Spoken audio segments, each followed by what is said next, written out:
Hi hello ನಮಸ್ತೆ friends, welcome back to Raman tutorial. Yes, ಎಲ್ರಿಗೂ ಕೂಡ ಸ್ವಾಗತ ಇವತ್ತಿನ ತರಗತಿಗೆ.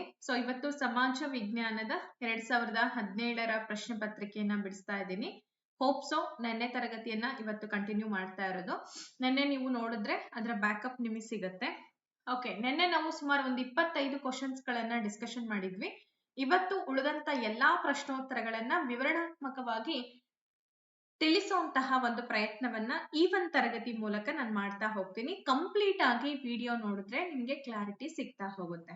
ಓಕೆ, ಹಾಗಾದ್ರೆ ಸ್ಟಾರ್ಟ್ ಮಾಡೋಣ. 26ನೇ ಪ್ರಶ್ನೆ ಬಂದು ಏನಕ್ಕೆ ಸಂಬಂಧಪಟ್ಟಿದೆ ಅಂತಂದ್ರೆ ಪ್ರತಿಪಾದನೆ ಮತ್ತು ಹೇಳಿಕೆಗಳಿದೆ. ನೋಡಿ, ಪ್ರತಿಪಾದನೆ ಏನಿದೆ, ಹಸಿರು ಕ್ರಾಂತಿಯ ಸಮಯದಲ್ಲಿ ಸರ್ಕಾರವು ಸಹಾಯಧನ ವ್ಯವಸ್ಥೆಯನ್ನ ಜಾರಿಗೊಳಿಸಿತು. ಸಮರ್ಥನೆ ಏನಿದೆ, ಹಸಿರು ಕ್ರಾಂತಿಯ ತಂತ್ರಜ್ಞಾನದ ಲಾಭವು ಬಡ ಮತ್ತು ಸಣ್ಣ ರೈತರಿಗೆ ತಲುಪಿಸಬೇಕಾಗಿತ್ತು ಅಂತ ಇದೆ. ಹಾಗಾದ್ರೆ ಯಾವ ಹೇಳಿಕೆಗಳು ಸರಿ, ಯಾವ ಹೇಳಿಕೆ ತಪ್ಪು ಅನ್ನೋದನ್ನ ನೀವೀಗ ಚೂಸ್ ಮಾಡಿ ಆನ್ಸರ್ ಅನ್ನ ಕೊಡಬೇಕು. ಅರ್ಥ ಆಗ್ತದಾ ನಿಮಗೆ? ಎ ಸರಿ ಇದೆ ಆದ್ರೆ ಆರ್ ತಪ್ಪು, ಆರ್ ಸರಿ ಆದ್ರೆ ಎ ತಪ್ಪು. ಹಾಗೆ ಎ ಮತ್ತು ಆರ್ ಎರಡೂ ಸರಿ, ಆರ್ ಎನ ಸರಿಯಾದ ವಿವರಣೆ ಆಗಿದೆ. ಹಾಗೆ ಎ ಮತ್ತು ಆರ್ ಎರಡೂ ಸರಿ ಆದ್ರೆ ಆರ್ ಎನ ಸರಿಯಾದಂತಹ ವಿವರಣೆ ಅಲ್ಲ ಅಂತ ಇದೆ. ಯೋಚನೆ ಮಾಡಿ, ಹಸಿರು ಕ್ರಾಂತಿಯ ಹರಿಕಾರ ಅಂತ ಹೇಳಿ ನಾವು ಡಾಕ್ಟರ್ ಸ್ವಾಮಿನಾಥನ್ ಅವರನ್ನ ಕರಿತಾ ಇದೀವಿ. ಒಂದು ಟೈಮ್ ಹೇಗಿತ್ತು ಅಂದ್ರೆ ಕಂಪ್ಲೀಟ್ ಬರಗಾಲ ಸೃಷ್ಟಿಯಾಗುತ್ತೆ, ತಿನ್ನೋದಕ್ಕೂ ಕೂಡ ಆಹಾರ ಇರೋದಿಲ್ಲ. ಆ ಸಂದರ್ಭದಲ್ಲಿ ಶುರು ಮಾಡಿದಂತಹ ಒಂದು ಪ್ರೋಗ್ರಾಮೇ ಹಸಿರು ಕ್ರಾಂತಿ. ಅಂದ್ರೆ ಕೃಷಿ ಬೆಳೆಗಳಲ್ಲಿ ಉತ್ಪನ್ನದ ಇಳುವರಿ ಜಾಸ್ತಿ ಮಾಡ್ಬೇಕು ಅನ್ನೋದೇ ಇದರ ಉದ್ದೇಶ. ಮತ್ತೆ ಈ ಹೈಬ್ರಿಡ್ ತಳಿಗಳನ್ನೆಲ್ಲ ತಂದಿದ್ದು ಈ ಕ್ರಾಂತಿಯ ಮೂಲಕ ಅಲ್ವಾ? ಓಕೆ, ನೀವೆಲ್ಲರೂ ಕೂಡ ಆನ್ಸರ್ ಅನ್ನ ಮಾಡ್ತಾ ಇದ್ದೀರಾ. ಆಪ್ಷನ್ ನಂಬರ್ 3 ಆಗಬಹುದು ಅಂತ ಹೇಳ್ತಾ ಇದ್ದೀರಾ. ಡೆಫಿನೆಟ್ಲಿ ನಿಮ್ಮ ಉತ್ತರ ಸರಿಯಾಗಿದೆ. ಯಾಕೆ ಅಂತಂದ್ರೆ ಎ ಮತ್ತು ಆರ್ ಎರಡೂ ಸರಿ, ಆರ್ ಎನ ಸರಿಯಾದಂತ ವಿವರಣೆ ಅಲ್ವಾ? ನೋಡಿ, ಹಸಿರು ಕ್ರಾಂತಿಯಲ್ಲಿ ಬಳಸ್ತಕ್ಕಂತಹ ಅಧಿಕ ಇಳುವರಿ ಬೀಜಗಳು, ರಸಗೊಬ್ಬರಗಳು, ಯಂತ್ರೋಪಕರಣಗಳು ದುಬಾರಿಯಾಗಿತ್ತು, ಸಿಕ್ಕಾಪಟ್ಟೆ ಹೆವಿ ಕಾಸ್ಟ್ ಆಗಿತ್ತು. ಸಣ್ಣ ರೈತರಿಗೆ ಇವುಗಳನ್ನ ಖರೀದಿ ಮಾಡೋದು ಸ್ವಲ್ಪ ಕಷ್ಟನೇ. ಯಾಕೆ ಅಂತಂದ್ರೆ ಆ ಸಂದರ್ಭದಲ್ಲಿ ಹಣದ ಮೌಲ್ಯ ಎಷ್ಟಿತ್ತು ಅನ್ನೋದು ನಿಮ್ಗೆಲ್ಲ ಗೊತ್ತಿದೆ, ಬಹಳ ಪ್ರೀಶಿಯಸ್ ಇತ್ತು. ಹಾಗೇನೆ ಸರ್ಕಾರ ಏನ್ ಮಾಡ್ಬೇಕಾಗಿತ್ತು, ಕೃಷಿ ಒಳಹರಿವುಗಳ ಮೇಲೆ ಸಬ್ಸಿಡಿಗಳನ್ನ ನೀಡಬೇಕಾಗಿತ್ತು. ಸಹಾಯಧನಗಳನ್ನ ನೀಡೋದ್ರ ಮೂಲಕ ಎಲ್ಲಾ ವರ್ಗದ ರೈತರು ಕೂಡ ಇದರ ಲಾಭ ಪಡೆಯುವಂತೆ ಪ್ರೋತ್ಸಾಹವನ್ನ ಮಾಡ್ಬೇಕಾಗಿತ್ತು. ಬಟ್ ಅದು ಆಗ್ಲಿಲ್ಲ.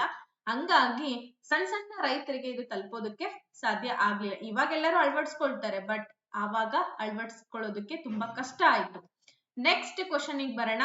27ನೇ ಪ್ರಶ್ನೆ ಹೀಗಿದೆ, ಈ ಕೆಳಗಿನವುಗಳಲ್ಲಿ ಯಾವ ತುರ್ತು ಪರಿಸ್ಥಿತಿಯನ್ನ ಭಾರತದ ಸಂವಿಧಾನವು ಮಾನ್ಯ ಮಾಡಿರುವುದಿಲ್ಲ ಅಂತ ಇದೆ. ಪ್ರಶ್ನೆ ಅರ್ಥ ಮಾಡ್ಕೊಂಡ್ರ? ಈ ಕೆಳಗಿನ ಯಾವ ತುರ್ತು ಪರಿಸ್ಥಿತಿಯನ್ನು ಭಾರತದ ಸಂವಿಧಾನವು ಮಾನ್ಯ ಮಾಡಿರುವುದಿಲ್ಲ? ಆಪ್ಷನ್ ನಂಬರ್ 1 ಹಣಕಾಸಿನ ಬಿಕ್ಕಟ್ಟುಗಳು, ನೈಸರ್ಗಿಕ ವಿಕೋಪಗಳ ಸನ್ನಿವೇಶಗಳು. 3ನೇ ಆಪ್ಷನ್ ಏನಿದೆ, ರಾಜ್ಯಗಳ ಸಾಂವಿಧಾನಿಕ ಕಾರ್ಯಯಂತ್ರದ ವಿಫಲತೆ, ಆಂತರಿಕ ತೊಂದರೆ ಮತ್ತು ಬಾಹ್ಯ ಆಕ್ರಮಣಗಳು ಅಂತ ಇದೆ. ಅಂದ್ರೆ ನಿಮ್ಗೆಲ್ಲ ಗೊತ್ತಿದೆ, ರಾಷ್ಟ್ರೀಯ ತುರ್ತು ಪರಿಸ್ಥಿತಿ, ರಾಜ್ಯ ತುರ್ತು ಪರಿಸ್ಥಿತಿ, ಕೆಲವೊಂದ್ಸಲ ಹಣಕಾಸಿನ ತುರ್ತು ಪರಿಸ್ಥಿತಿಯನ್ನ ಕೂಡ ನಮ್ಮ ಸಂವಿಧಾನ ಹೇರುತ್ತೆ. ಯಾಕೆ ಅಂತಂದಾಗ ಅಂತ ಪರಿಸ್ಥಿತಿಗಳು ಏರ್ಪಟ್ಟಾಗ ತುರ್ತು ಪರಿಸ್ಥಿತಿಗಳನ್ನ ಕೂಡ ಹೇಳ್ತಾರೆ. ನಾನು ಹೇಳ್ತೀನಿ ನಿಮಗೆ ಡೀಟೇಲ್ ಆಗಿ. ಎಸ್, ಇದಕ್ಕೆ ಸರಿಯಾದ ಉತ್ತರ ಬಂದು ಏನಾಗ್ತದೆ, ಆಲ್ಮೋಸ್ಟ್ ನೀವೆಲ್ಲರೂ ಕೂಡ ಗೆಸ್ ಮಾಡ್ತಾ ಇದ್ದೀರಾ. ಆಪ್ಷನ್ ನಂಬರ್ 2 ಆಗಬಹುದಾ ಅಂತ ಹೇಳಿ. ಡೆಫಿನೆಟ್ಲಿ ನಿಮ್ಮ ಉತ್ತರ ಸರಿಯಾಗಿದೆ. ನೈಸರ್ಗಿಕ ವಿಕೋಪಗಳ ಸನ್ನಿವೇಶಗಳು. ಸಾಮಾನ್ಯವಾಗಿ ನಿಮಗೆ ಗೊತ್ತಿದೆ, ಭಾರತದ ಸಂವಿಧಾನದಲ್ಲಿ 3 ವಿಧದ ತುರ್ತು ಪರಿಸ್ಥಿತಿಗಳಿದೆ ಅಲ್ವೇನ್ರಿ? ಬರ್ದಿಟ್ಕೊಳ್ಳಿ, ಎಕ್ಸಾಮ್ಸ್ ಅಲ್ಲಿ ಕೇಳ್ತಾರೆ. ಒಂದು ರಾಷ್ಟ್ರೀಯ ತುರ್ತು ಪರಿಸ್ಥಿತಿ.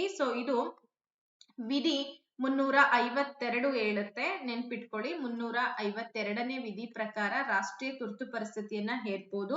ಯಾವ ಸಂದರ್ಭದಲ್ಲಿ ಅಂತಂದ್ರೆ ಯುದ್ಧ ಅಥವಾ ಬಾಹ್ಯ ಆಕ್ರಮಣ. ನೋಡಿ, ಇದು ರಾಷ್ಟ್ರೀಯ ತುರ್ತು ಪರಿಸ್ಥಿತಿ ಹೇರಲಾದಂತ 352ನೇ ವಿಧಿ. ಹಾಗೆ ರಾಜ್ಯ ತುರ್ತು ಪರಿಸ್ಥಿತಿ. ರಾಜ್ಯ ತುರ್ತು ಪರಿಸ್ಥಿತಿಯಲ್ಲಿ ರಾಷ್ಟ್ರಪತಿಗಳ ಆಳ್ವಿಕೆ ಇರುತ್ತೆ, ವಿಧಿ 356. ಓಕೆ, ವಿಧಿ 356 ರಾಜ್ಯ ತುರ್ತು ಪರಿಸ್ಥಿತಿಗಳ ಬಗ್ಗೆ ಮಾಹಿತಿಯನ್ನ ಕೊಡುತ್ತೆ. ಇಲ್ಲಿ ಸಾಂವಿಧಾನಿಕ ವೈಫಲ್ಯನೂ ಕೂಡ ಆಗಿರುತ್ತೆ. ಹಾಗೆ ಹಣಕಾಸಿನ ತುರ್ತು ಪರಿಸ್ಥಿತಿ ಬಂದ್ಬಿಟ್ಟು 360ನೇ ವಿಧಿ ಹಣಕಾಸಿನ ತುರ್ತು ಪರಿಸ್ಥಿತಿ ಬಗ್ಗೆ ಹೇಳುತ್ತೆ. ಆರ್ಥಿಕ ಬಿಕ್ಕಟ್ಟಾಗಿರುತ್ತೆ, ಅಂದ್ರೆ ಹಣಕಾಸಿನ ಬಿಕ್ಕಟ್ಟುಗಳಿಗೆ ಆರ್ಥಿಕ ತುರ್ತು ಪರಿಸ್ಥಿತಿ ಅಂತೇಳಿ ಕರಿತಾ ಇದೀವಿ. ನೈಸರ್ಗಿಕ ವಿಕೋಪಕ್ಕೆ ಎಂದೂ ಪ್ರತ್ಯೇಕವಾಗಿ ನಮ್ಮ ಸಂವಿಧಾನದಲ್ಲಿ ತುರ್ತು ಪರಿಸ್ಥಿತಿಯನ್ನ ಘೋಷಣೆ ಮಾಡಬೇಕು ಅಂತ ಯಾವುದೇ ರೀತಿ ರೂಲ್ಸ್ಗಳು ಇಲ್ಲ.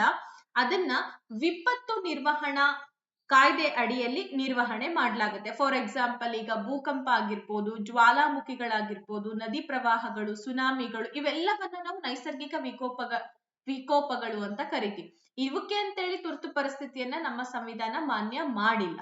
ಓಕೆ, ಸೊ ಹಾಗಾಗಿ ಬೇರೆ ಬೇರೆ ತಂಡಗಳಿರುತ್ತೆ ಅವುಗಳನ್ನ ಕಾರ್ಯನಿರ್ವಹಣೆ ಮಾಡ್ಲಿಕ್ಕೆ. 28ನೇ ಪ್ರಶ್ನೆಗೆ ಹೋಗಿದ್ದೀವಿ. ಈ ಕೆಳಗಿನವರಲ್ಲಿ ಯಾರು ಗ್ರಾಮ ಪಂಚಾಯಿತಿಗಳಲ್ಲಿ ಸರ್ಕಾರದಿಂದ ನೇಮಕಗೊಳ್ಳುವವರಾಗಿದ್ದಾರೆ? ತುಂಬಾ ಇಂಪಾರ್ಟೆಂಟ್ ಕ್ವೆಶನ್, ಎಲ್ಲ ಸಂವಿಧಾನಕ್ಕೆ ಸಂಬಂಧಪಟ್ಟಂತ ಪ್ರಶ್ನೆ ಇದೆ. ಅಧ್ಯಕ್ಷರು, ಉಪಾಧ್ಯಕ್ಷರು, ಅಭಿವೃದ್ಧಿ ಅಧಿಕಾರಿ, ಹಾಗೆ ಸದಸ್ಯರು ಅಂತ ಇದೆ. ನೋಡಿ, ಯೋಚನೆ ಮಾಡಿ ಆನ್ಸರ್ ಕೊಡಿ. ಗ್ರಾಮ ಪಂಚಾಯಿತಿಗಳಲ್ಲಿ ಸರ್ಕಾರದಿಂದ ನೇಮಕಗೊಳ್ಳುವಂತಹ ಅಧಿಕಾರಿ ಯಾರು? ಅಧ್ಯಕ್ಷರಾಗ್ತಾರ, ಉಪಾಧ್ಯಕ್ಷರಾಗ್ತಾರ, ಅಥವಾ ಅಭಿವೃದ್ಧಿ ಅಧಿಕಾರಿ, ಡೆವಲಪ್ಮೆಂಟ್ ಆಫೀಸರ್, ಇನ್ನ ಸದಸ್ಯರು ಅಂತ ಇದೆ. ಓಕೆ, ನೋಡಿ ಯೋಚನೆ ಮಾಡಿ ಆನ್ಸರ್ ಕೊಡಿ. ಸಮಯ ತುಂಬಾ ಕಡಿಮೆ ಇರೋದ್ರಿಂದ ಆದಷ್ಟು ಈ ರೀತಿ ಕ್ವಶನ್ ಅಂಡ್ ಆನ್ಸರ್ಸ್ ಗಳ ಸರಣಿಯನ್ನ ಸ್ವಲ್ಪ ಜಾಸ್ತಿ ನೋಡ್ತಾ ಹೋಗ್ರಿ, ಹೆಚ್ಚೆಚ್ಚು ಅಭ್ಯಾಸ ಮಾಡ್ತಾ ಹೋಗ್ರಿ. ಸಮಯ ನಮಗೋಸ್ಕರ ವೇಟ್ ಮಾಡಲ್ಲ, ಅದನ್ನ ನಾವು ಕಾಪಾಡ್ಕೊಳ್ಬೇಕಾಗತ್ತೆ. ಡೈಲಿ ಎಷ್ಟು ಟೈಮ್ ಸಾಕಾಗುತ್ತೋ ಅಷ್ಟು ಟೈಮ್ ಅನ್ನ ಇದ್ರ ಜೊತೆ ಸ್ಪೆಂಡ್ ಮಾಡೋ ಪ್ರಯತ್ನ ಮಾಡಿ. ಓಕೆ, ಅಭಿವೃದ್ಧಿ ಅಧಿಕಾರಿ ಅಂತ ಹೇಳ್ತಾ ಇದ್ದೀರಾ. PDO officer, panchayat development officer ಅಂತೇಳಿ ನಾವು ಕರಿತೀವಿ. ಇವ್ರು ಏನಪ್ಪಾ ಅಂತಂದ್ರೆ ಸರ್ಕಾರದಿಂದ ನೇಮಕಗೊಳ್ತಾರೆ ಗ್ರಾಮ ಪಂಚಾಯಿತಿಗಳಲ್ಲಿ. ಇನ್ನು ಉಳಿದವರೆಲ್ಲ ಸರ್ವೇ ಸಾಮಾನ್ಯ, ಅಧ್ಯಕ್ಷರು, ಉಪಾಧ್ಯಕ್ಷರು, ಸದಸ್ಯರೆಲ್ಲರೂ ಕೂಡ ಏನಪ್ಪಾ ಅಂತಂದ್ರೆ ಆಯಾ ಗ್ರಾಮ ಪಂಚಾಯತ್ ಎಲೆಕ್ಷನ್ಸ್ ಗಳಲ್ಲಿ ಗೆದ್ದು ಬಂದು ಆಗಿರ್ತಾರೆ ಅಲ್ವಾ. ನೋಡಿ, ಗ್ರಾಮ ಪಂಚಾಯತಿ ಸದಸ್ಯರಾಗಿರ್ಬೋದು, ಅಧ್ಯಕ್ಷರಾಗಿರ್ಬೋದು, ಉಪಾಧ್ಯಕ್ಷರಾಗಿರ್ಬೋದು, ನಾನು ಹೇಳಿದಾಗೆ ಜನರಿಂದ ಚುನಾಯಿತರಾದಂತ ಪ್ರತಿನಿಧಿಗಳು. ಆದ್ರೆ ಪಂಚಾಯತ್ ಅಭಿವೃದ್ಧಿ ಆಫೀಸರ್ ಅಥವಾ ಅಧಿಕಾರಿ ಏನಿದ್ದಾರೆ, ಅಥವಾ ಕಾರ್ಯದರ್ಶಿ 2 ಹುದ್ದೆ. ಸೊ ಈ ಕಾರ್ಯದರ್ಶಿಯನ್ನ ರಾಜ್ಯ ಸರ್ಕಾರ ನೇಮಕ ಮಾಡುತ್ತೆ. ಇವರು ಪಂಚಾಯಿತಿಯ ಆಡಳಿತಾತ್ಮಕ ಮುಖ್ಯಸ್ಥರಾಗಿ ಕೆಲಸವನ್ನ ನಿರ್ವಹಣೆ ಮಾಡ್ತಾರೆ. PDO ಆಫೀಸರ್ಸ್ ಅಂತ ಹೇಳ್ತೀವಲ್ಲ ಅವರೇ. ನೆಕ್ಸ್ಟ್ 29th ಕ್ವೆಶನ್ಗೆ ಹೋಗೋಣ. ಈ ಕೆಳಗಿನವರುಗಳಲ್ಲಿ ಯಾರು ಭಾರತದ ರಾಷ್ಟ್ರಪತಿಯವರಿಂದ ನೇಮಕಗೊಳ್ಳುವುದಿಲ್ಲ? ರಾಯಭಾರಿಗಳು, ಲೋಕಸಭೆ ಸ್ಪೀಕರ್, ಹಾಗೆ ಚುನಾವಣಾ ಆಯುಕ್ತರು ಮತ್ತು ರಾಜ್ಯದ ರಾಜ್ಯಪಾಲರು ಅಂತ ಇದೆ. ರಾಷ್ಟ್ರಪತಿಗಳಿಂದ ನೇಮಕ ಆಗೋದಿಲ್ಲ ಯಾರು?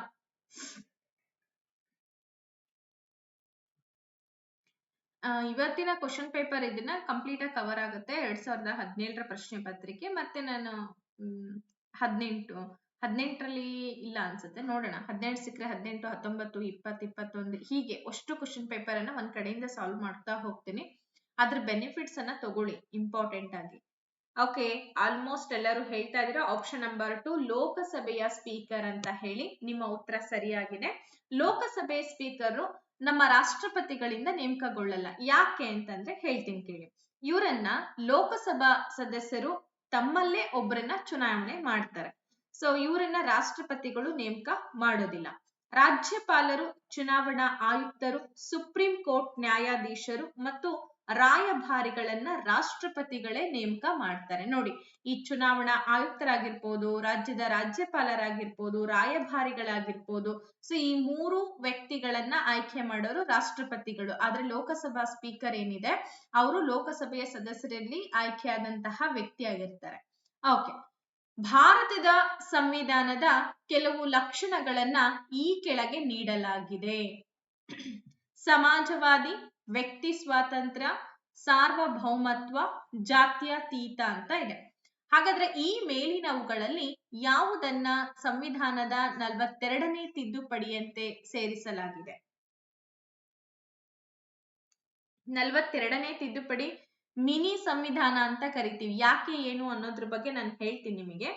ಯಾಕೆ ಅಂತಂದ್ರೆ ಆ ಸಂದರ್ಭದಲ್ಲಿ ತುರ್ತು ಪರಿಸ್ಥಿತಿಯನ್ನ ಏರ್ಪಡಿಸಿದ್ರು, ರಾಷ್ಟ್ರೀಯ ತುರ್ತು ಪರಿಸ್ಥಿತಿ ಇತ್ತು ಶ್ರೀಮತಿ ಇಂದಿರಾ ಗಾಂಧಿ ಅವರ ಕಾಲದಲ್ಲಿ. ಅವಾಗ ಏನಾಯ್ತು ಅಂತಂದ್ರೆ ಕೆಲವೊಂದು ಪದಗಳನ್ನ ನಮ್ಮ ಸಂವಿಧಾನದಲ್ಲಿ ಸೇರ್ಪಡೆ ಮಾಡ್ತಾರೆ. ಆ ಪದಗಳು ಯಾವ್ಯಾವು ಅಂತ ಕೇಳಿದ್ದಾರೆ. ಸೊ ನೀವೆಲ್ಲರೂ ಹೇಳ್ತಾ ಇದ್ದೀರಾ ಆಪ್ಷನ್ ನಂಬರ್ 4 ಆಗತ್ತೆ ಅಂತ. 1 ಮತ್ತೆ 4 ಸರಿಯಾದಂತ ಉತ್ತರ. ಹೇಳ್ತೀನಿ ಅದ್ರ ಬಗ್ಗೆ. 1976ರಲ್ಲಿ ಏನ್ ಮಾಡ್ಲಾಗತ್ತೆ, 42ನೇ ತಿದ್ದುಪಡಿಯನ್ನ ಜಾರಿಗೊಳಿಸ್ತಾರೆ. ಸೊ ಈ ಸಂವಿಧಾನದ ತಿದ್ದುಪಡಿ ಮೂಲಕ ಪೀಠಿಕೆಗೆ 3 ಹೊಸ ಪದಗಳನ್ನ ಸೇರಿಸ್ತಾರೆ.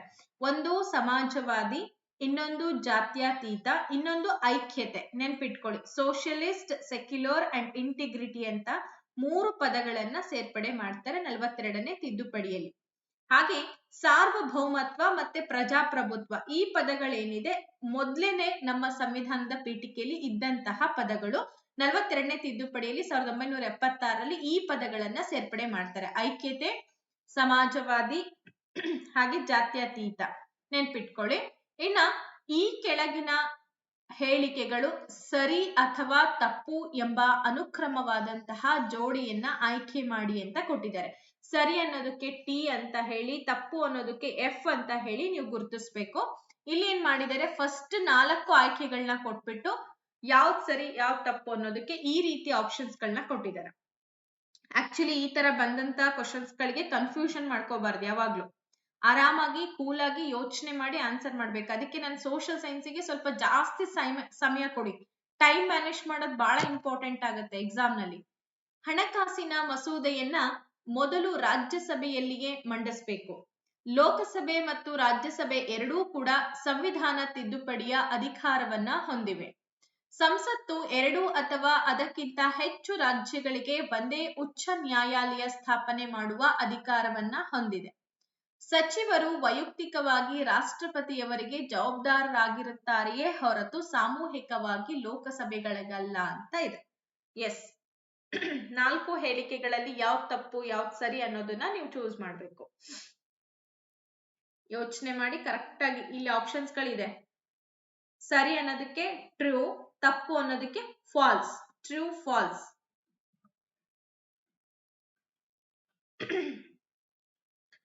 ನೋಡಿ ಯಾವ್ದಾಗತ್ತೆ ಉತ್ತರ. ಓದ್ಕೋಬೇಕು, ಫಸ್ಟ್ ಮನನ ಮಾಡ್ಕೋಬೇಕು. ನಾನು ಎಲ್ಲಿ ಓದಿದೀನಿ, ಇದನ್ನ ಎಲ್ಲಿ ಅಪ್ಲೈ ಮಾಡ್ಕೊಳ್ಬೇಕು ಅನ್ನೋದನ್ನ ಫಸ್ಟ್ ಆಲೋಚನೆ ಮಾಡ್ಕೊಂಡು ಆನ್ಸರ್ಸ್ ಗಳನ್ನ ಮಾಡ್ತಾ ಹೋದ್ರಿ ಅಂದ್ರೆ ಎಕ್ಸಾಮ್ಸ್ ಅಲ್ಲಿ ಕೂಡ ಈಸಿ ಆಗತ್ತೆ. ಓಕೆ, ಆಲ್ಮೋಸ್ಟ್ ಎಲ್ಲರೂ ಕೂಡ 3 ಆಗಬಹುದು ಅಂತ ಹೇಳ್ತಿದ್ದೀರಾ. ಕೆಲವೊಬ್ರು 3, ಇನ್ನ ಕೆಲವೊಬ್ರು 2 ಅಂತ ಹೇಳ್ತೀರಾ. ಸಂವಿಧಾನ ಯಾರು ನೀಟಾಗಿ ಓದ್ಕೊಂಡಿರ್ತೀರಾ, ರಾಜ್ಯಶಾಸ್ತ್ರ ಪಾರ್ಟ್ ಅನ್ನ ಚೆನ್ನಾಗಿ ಓದ್ಕೊಂಡವರಿಗೆ ಇದರ ಬಗ್ಗೆ ನಾಲೆಜ್ ಇದ್ದೇ ಇರತ್ತೆ. ನೋಡಿ, ಎಫ್ ಟಿ ಟಿ ಎಫ್ ಅಂದ್ರೆ ಮೊದಲನೇದು ತಪ್ಪು, 2, 3 ಸರಿಯಾಗಿದೆ, 4ನೇದು ಮತ್ತೆ ತಪ್ಪು ಅಂತ ಹೇಳ್ತೀವಿ. ನೋಡಿ, ಹಣಕಾಸು ಮಸೂದೆಯನ್ನ ಮೊದಲು ಲೋಕಸಭೆಯಲ್ಲಿ ಮಾತ್ರ ಮಂಡಿಸ್ಬೇಕು. ಆದ್ರೆ ಇಲ್ಲಿ ಏನ್ ಮಾಡಿದ್ದಾರೆ, ರಾಜ್ಯಸಭೆಯಲ್ಲಿಯೇ ಮಂಡಿಸ್ಬೇಕು ಅಂತ ಹೇಳಿದ್ದಾರೆ. ಹಾಗಾಗಿ ಇದು ತಪ್ಪು. ಮೊದಲು ಲೋಕಸಭೆಯಲ್ಲಿ ಮಂಡಿಸ್ಬೇಕು. ಯಾಕೆ ಅಂತಂದ್ರೆ ಲೋಕಸಭೆಗೆ ಮಾತ್ರ ಹಣಕಾಸಿನ ಒಂದು ಮಸೂದೆಗೆ ಸಂಬಂಧಪಟ್ಟಂತ ಹೆಚ್ಚು ಅಧಿಕಾರ ಇರುವಂತದ್ದು. ನೆಕ್ಸ್ಟ್ 2ನೇ ಹೇಳಿಕೆ ಬಂದು ಸಂವಿಧಾನ. ನೋಡಿ, ಸಂವಿಧಾನ ತಿದ್ದುಪಡಿ ಮಸೂದೆಯನ್ನ ಯಾವುದೇ ಸದನದಲ್ಲಾದ್ರೂ ಮಂಡಿಸಬಹುದು. ಅದು ಲೋಕಸಭೆ ಆಗಿರ್ಬೋದು ಅಥವಾ ರಾಜ್ಯಸಭೆ ಆಗಿರ್ಬೋದು, ಎರಡರಲ್ಲೂ ಕೂಡ ಈ ಸಂವಿಧಾನ ತಿದ್ದುಪಡಿ ಅಧಿಕಾರವನ್ನ ಹೊಂದಿರುತ್ತೆ. ಅದಲ್ದಂಗೆ ಸಂಸತ್ತು 2 ಅಥವಾ ಅದಕ್ಕಿಂತ ಹೆಚ್ಚಿನ ರಾಜ್ಯಗಳಿಗೆ ಒಂದೇ ಉಚ್ಚ ನ್ಯಾಯಾಲಯ ಸ್ಥಾಪನೆ ಮಾಡುವಂತ ಅಧಿಕಾರನೂ ಕೂಡ ಇದೆ. ಈ 2 ಮತ್ತೆ 3 ಹೇಳಿಕೆಗಳು ಸರಿಯಾಗಿದೆ. 4ನೇ ಹೇಳಿಕೆ ಯಾಕೆ ತಪ್ಪಾಗಿದೆ ಅಂತ ಹೇಳ್ತೀನಿ. ಸಚಿವರು ವೈಯಕ್ತಿಕವಾಗಿ ರಾಷ್ಟ್ರಪತಿಗೆ ಆಗಿದ್ರೂ ಕೂಡ ಸಾಮೂಹಿಕವಾಗಿ ಲೋಕಸಭೆಗೆ ಜವಾಬ್ದಾರರಾಗಿರ್ತಾರೆ. ಅರ್ಥ ಆಯ್ತಾ? ಸಾಮೂಹಿಕವಾಗಿ ಲೋಕಸಭೆಗೆ ಅಲ್ಲ ಅಂತ ಹೇಳ್ತಿದ್ದಾರೆ. ಅದು ಲೋಕಸಭೆಗೂ ಕೂಡ ಅವರು ಜವಾಬ್ದಾರರಾಗಿರ್ತಾರೆ, ರಾಷ್ಟ್ರಪತಿ ಸಚಿವರು. ಓಕೆ, ಹಾಗಾಗಿ ಇಲ್ಲಿ 2 ಹೇಳಿಕೆ ತಪ್ಪು, 2 ಹೇಳಿಕೆ ಸರಿ. ಯಾವ್ಯಾವ ಹೇಳಿಕೆ ಸರಿ ಯಾವ್ಯಾವ ಹೇಳಿಕೆ ತಪ್ಪು ಅನ್ನೋದನ್ನ ನಾನು ನೀಟಾಗಿ ಹೇಳಿದೀನಿ, ಅರ್ಥ ಮಾಡ್ಕೊಳ್ಳಿ. ನೆಕ್ಸ್ಟ್ ಕ್ವೆಶನ್ ಗೆ ಬರೋಣ.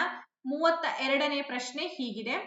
ಎ ನಲ್ಲಿ ಪರಿಕಲ್ಪನೆಗಳು, ಬಿ ನಲ್ಲಿ ಅವುಗಳ ಅರ್ಥ ವಿವರಣೆಯನ್ನ ಕೊಡ್ಲಾಗಿದೆ. ಹಾಗಾದ್ರೆ ಅವುಗಳನ್ನ ಸರಿಯಾದ ರೀತಿಯಲ್ಲಿ ಹೊಂದಾಣಿಕೆ ಮಾಡಿ ಅಂತ ಕೊಟ್ಟಿದ್ದಾರೆ.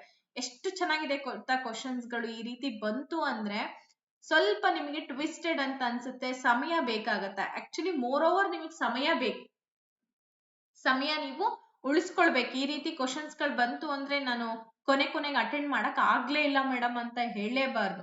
ಸಮಯ ಮ್ಯಾನೇಜ್ಮೆಂಟ್ ಮಾಡೋದನ್ನ ಕಲೀರಿ. ಅದಕ್ಕೆ ಸಂಬಂಧಪಟ್ಟಂತ ಒಂದು ವಿಡಿಯೋ ಕೂಡ ಅಪ್ಡೇಟ್ ಮಾಡ್ತೀನಿ ನಾನು, ಅದ್ ನೋಡ್ಕೊಂಡ್ರೆ. ಗಣರಾಜ್ಯ, ಸಾರ್ವಭೌಮತೆ, ಜಾತ್ಯತೀತತೆ, ಸಮಾಜವಾದಿ ಅಂತ ಇದೆ. ಇವೆಲ್ಲ ನಮ್ಮ ಸಂವಿಧಾನದ ಪೀಠಿಕೆಯಲ್ಲಿರುವಂತಹ ಪ್ರಮುಖ ಪದಗಳು. ಹಾಗಾದ್ರೆ ಯಾವ ಏನೇನ್ ತಿಳಿಸುತ್ತೆ ಅಂತ ನೋಡ್ಬೇಕು. ರಾಷ್ಟ್ರವು ಆಂತರಿಕ ಮತ್ತು ಬಾಹ್ಯ ಶಕ್ತಿಗಳಿಂದ ಸ್ವಾತಂತ್ರ್ಯ, ಕೇಂದ್ರ ಮತ್ತು ಸರ್ಕಾರಗಳ ಈ ನಡುವೆ ಅಧಿಕಾರ ಹಂಚಿಕೆ, ಹಾಗೆ ರಾಷ್ಟ್ರದ ಮುಖ್ಯಸ್ಥರು ಜನರಿಂದ ಆಯ್ಕೆ, ಇನ್ನ ರಾಷ್ಟ್ರೀಯ ಆದಾಯದ ಸಮಾನ ಹಂಚಿಕೆ, ಜನರು ತಮ್ಮ ಆಯ್ಕೆಯ ಧರ್ಮವನ್ನ ಅನುಸರಣೆ ಮಾಡ್ತಾರೆ ಅಂತ ಇದೆ. ಯೋಚನೆ ಮಾಡಿ ಆನ್ಸರ್ ಕೊಡಿ. ಗಣರಾಜ್ಯ ಅಂತಂದ್ರೆ ಏನು? ಅಫ್ಕೋರ್ಸ್ ನಿಮಗೆ ಗೊತ್ತಿರುತ್ತೆ, ನಮ್ಮ ರಾಷ್ಟ್ರದ ಮುಖ್ಯಸ್ಥರು ಏನಾಗಿರ್ತಾರೆ, ಜನರಿಂದ ಆಯ್ಕೆಯಾಗಿರ್ತಾರೆ. ಅದನ್ನೇ ನಾವು ಗಣರಾಜ್ಯ, ಪ್ರಜಾಪ್ರಭುತ್ವ ಅಂತ ಹೇಳಿ ಕರಿತೀವಿ. ಸಾರ್ವಭೌಮತೆ ಅಂತಂದ್ರೆ ಒಂದು ರಾಷ್ಟ್ರ ಆಂತರಿಕ ಮತ್ತೆ ಬಾಹ್ಯ ಶಕ್ತಿಗಳಿಂದ ಸ್ವತಂತ್ರವಾಗಿರೋದನ್ನ ಸಾರ್ವಭೌಮತೆ ಅಂತ ಕರಿತೀವಿ. ಜಾತ್ಯತೀತತೆ ಅಂದ್ರೆ ಜನರು ತಮ್ಮ ಆಯ್ಕೆಗೆ ಬಂದಂತಹ ಧರ್ಮವನ್ನ ಅನುಕರಣೆ ಮಾಡ್ಬೋದು. ಅದಕ್ಕೆ ಯಾವುದೇ ರೀತಿಯಾದಂತಹ ರೆಸ್ಟ್ರಿಕ್ಷನ್ಸ್ ಇರಲ್ಲ. ಆಪ್ಷನ್ಸ್ ಗಳು ಅವರು ಸಿಕ್ಕಾಪಟ್ಟೆ ಆಪ್ಷನ್ಸ್ ಇರುತ್ತೆ, ಅವ್ರು ಯಾವ ಧರ್ಮ ಬೇಕಾದ್ರೂ ಅವರು ಅನುಕರಣೆ ಮಾಡ್ಬೋದು. ಇನ್ನ ಸಮಾಜವಾದಿ ಅಂತಿದೆ, ಅಂದ್ರೆ ರಾಷ್ಟ್ರೀಯ ಆದಾಯದ ಸಮಾನ ಹಂಚಿಕೆ. ಹಾಗಾಗಿ ಈ ಸಮಾಜವಾದಿ ಅಂತಂದಾಗ ಇದಕ್ಕೆ 4ನೇದೇ ಸರಿಯಾಗಿದೆ. ಈ ರೀತಿ ಆಪ್ಷನ್ ಎಲ್ಲಿ ಕಾಣ್ಬೋದು ನಾವು ಅಂತಂದ್ರೆ ಆಪ್ಷನ್ ನಂಬರ್ 3 ನಲ್ಲಿ ನಾವು ನೋಡ್ಬೋದು. ಸೊ ಹಾಗಾಗಿ ಸರಿಯಾದ ಉತ್ತರ ಬಂದು 3 ಆಗತ್ತೆ. 1946ರ ಮಧ್ಯಂತರ ಸರ್ಕಾರದ ಸಚಿವರು ಮತ್ತೆ ಖಾತೆಗಳನ್ನ ಅಲ್ಲಿ ಕೊಟ್ಟಿದ್ದಾರೆ. ಅಂದ್ರೆ ರಚನೆಗೊಂಡಂತ ಭಾರತದ ಮಧ್ಯಂತರ ಸರ್ಕಾರದ ಸಚಿವರುಗಳ ಹೆಸರುಗಳನ್ನ ಪಟ್ಟಿ 1ರಲ್ಲಿ, ಅವರುಗಳು ನಿರ್ವಹಿಸಿದಂತಹ ಖಾತೆಗಳನ್ನ ಪಟ್ಟಿ 2ರಲ್ಲಿ ಕೊಟ್ಟಿದ್ದಾರೆ. ಅವುಗಳ ನೀವು ಗುರುತಿಸ್ಬೇಕು. ಯಾವಾಗ? 1946ರಲ್ಲಿ. ರೆಡಿ ಇದ್ದೀರಾ ಎಲ್ಲರೂ ಗುರ್ತಿಸೋದಕ್ಕೆ? ಓಕೆ, ಸ್ವಲ್ಪ ಸಣ್ಣದ್ ಮಾಡ್ತೀನಿ. ನೋಡಿ, ವಲ್ಲಭಭಾಯಿ ಪಟೇಲ್, ಜಗಜೀವನ್ ರಾಮ್, ರಾಜ್ಕುಮಾರಿ ಅಮೃತ್ ಕೌರ್, ಹಾಗೆ ಅಬ್ದುಲ್ ಕಲಾಂ ಆಜಾದ್ ಅಂತ ಇದೆ. ಯಾವಾಗ? 1946ರಲ್ಲಿ ಮಧ್ಯಂತರ ಸರ್ಕಾರ ರಚನೆಗೊಳ್ಳುತ್ತಲ್ಲ, ಸೊ ಆ ಮಧ್ಯಂತರ ಸರ್ಕಾರದ ಸಚಿವರು ಮತ್ತೆ ಅವರು ನಿರ್ವಹಿಸಿದಂತಹ ಖಾತೆಗಳನ್ನ ನಾವು ಜೋಡಿಸ್ಬೇಕು. What a beautiful question. ಈ ರೀತಿ ಕ್ವಶನ್ಸ್ ಗಳನ್ನ ಕೊಟ್ಬಿಟ್ರೆ ತುಂಬಾ ಚೆನ್ನಾಗಿರುತ್ತೆ ಆಕ್ಚುಲಿ.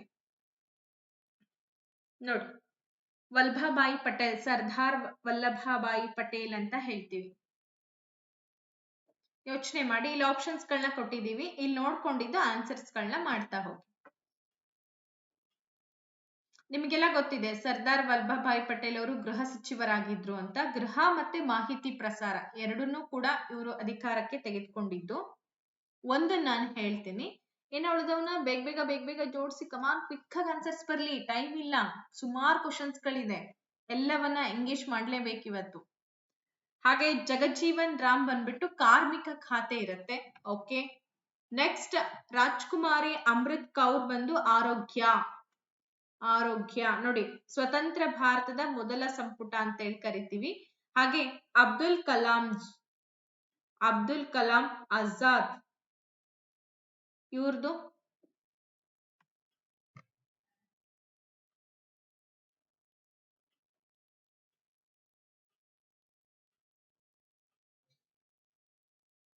ಶಿಕ್ಷಣ ಅಂತ ಕೊಡ್ಬೋದು. ಓಕೆ, ಹಾಗಾಗಿ ಈ ಆಪ್ಷನ್ ಅನ್ನ ನಾವೆಲ್ಲಿ ನೋಡ್ಬೋದು ಅಂತಂದ್ರೆ ಆಪ್ಷನ್ ನಂಬರ್ 1 ಅಂತ ಕೆಲವೊಬ್ರು, ಇನ್ನ ಕೆಲವೊಬ್ರು ಬೇರೆ ಉತ್ತರ ಕೊಡ್ತಾ ಇದ್ದೀರಾ. ನೋಡಿ, ಈ ವಲ್ಲಭಭಾಯಿ ಪಟೇಲ್ ಅವ್ರದ್ದು 2, ಇಲ್ಲಿ 4ರಲ್ಲೂ ಕೂಡ 2 ಅಂತ ಕೊಟ್ಟಿದ್ದಾರೆ.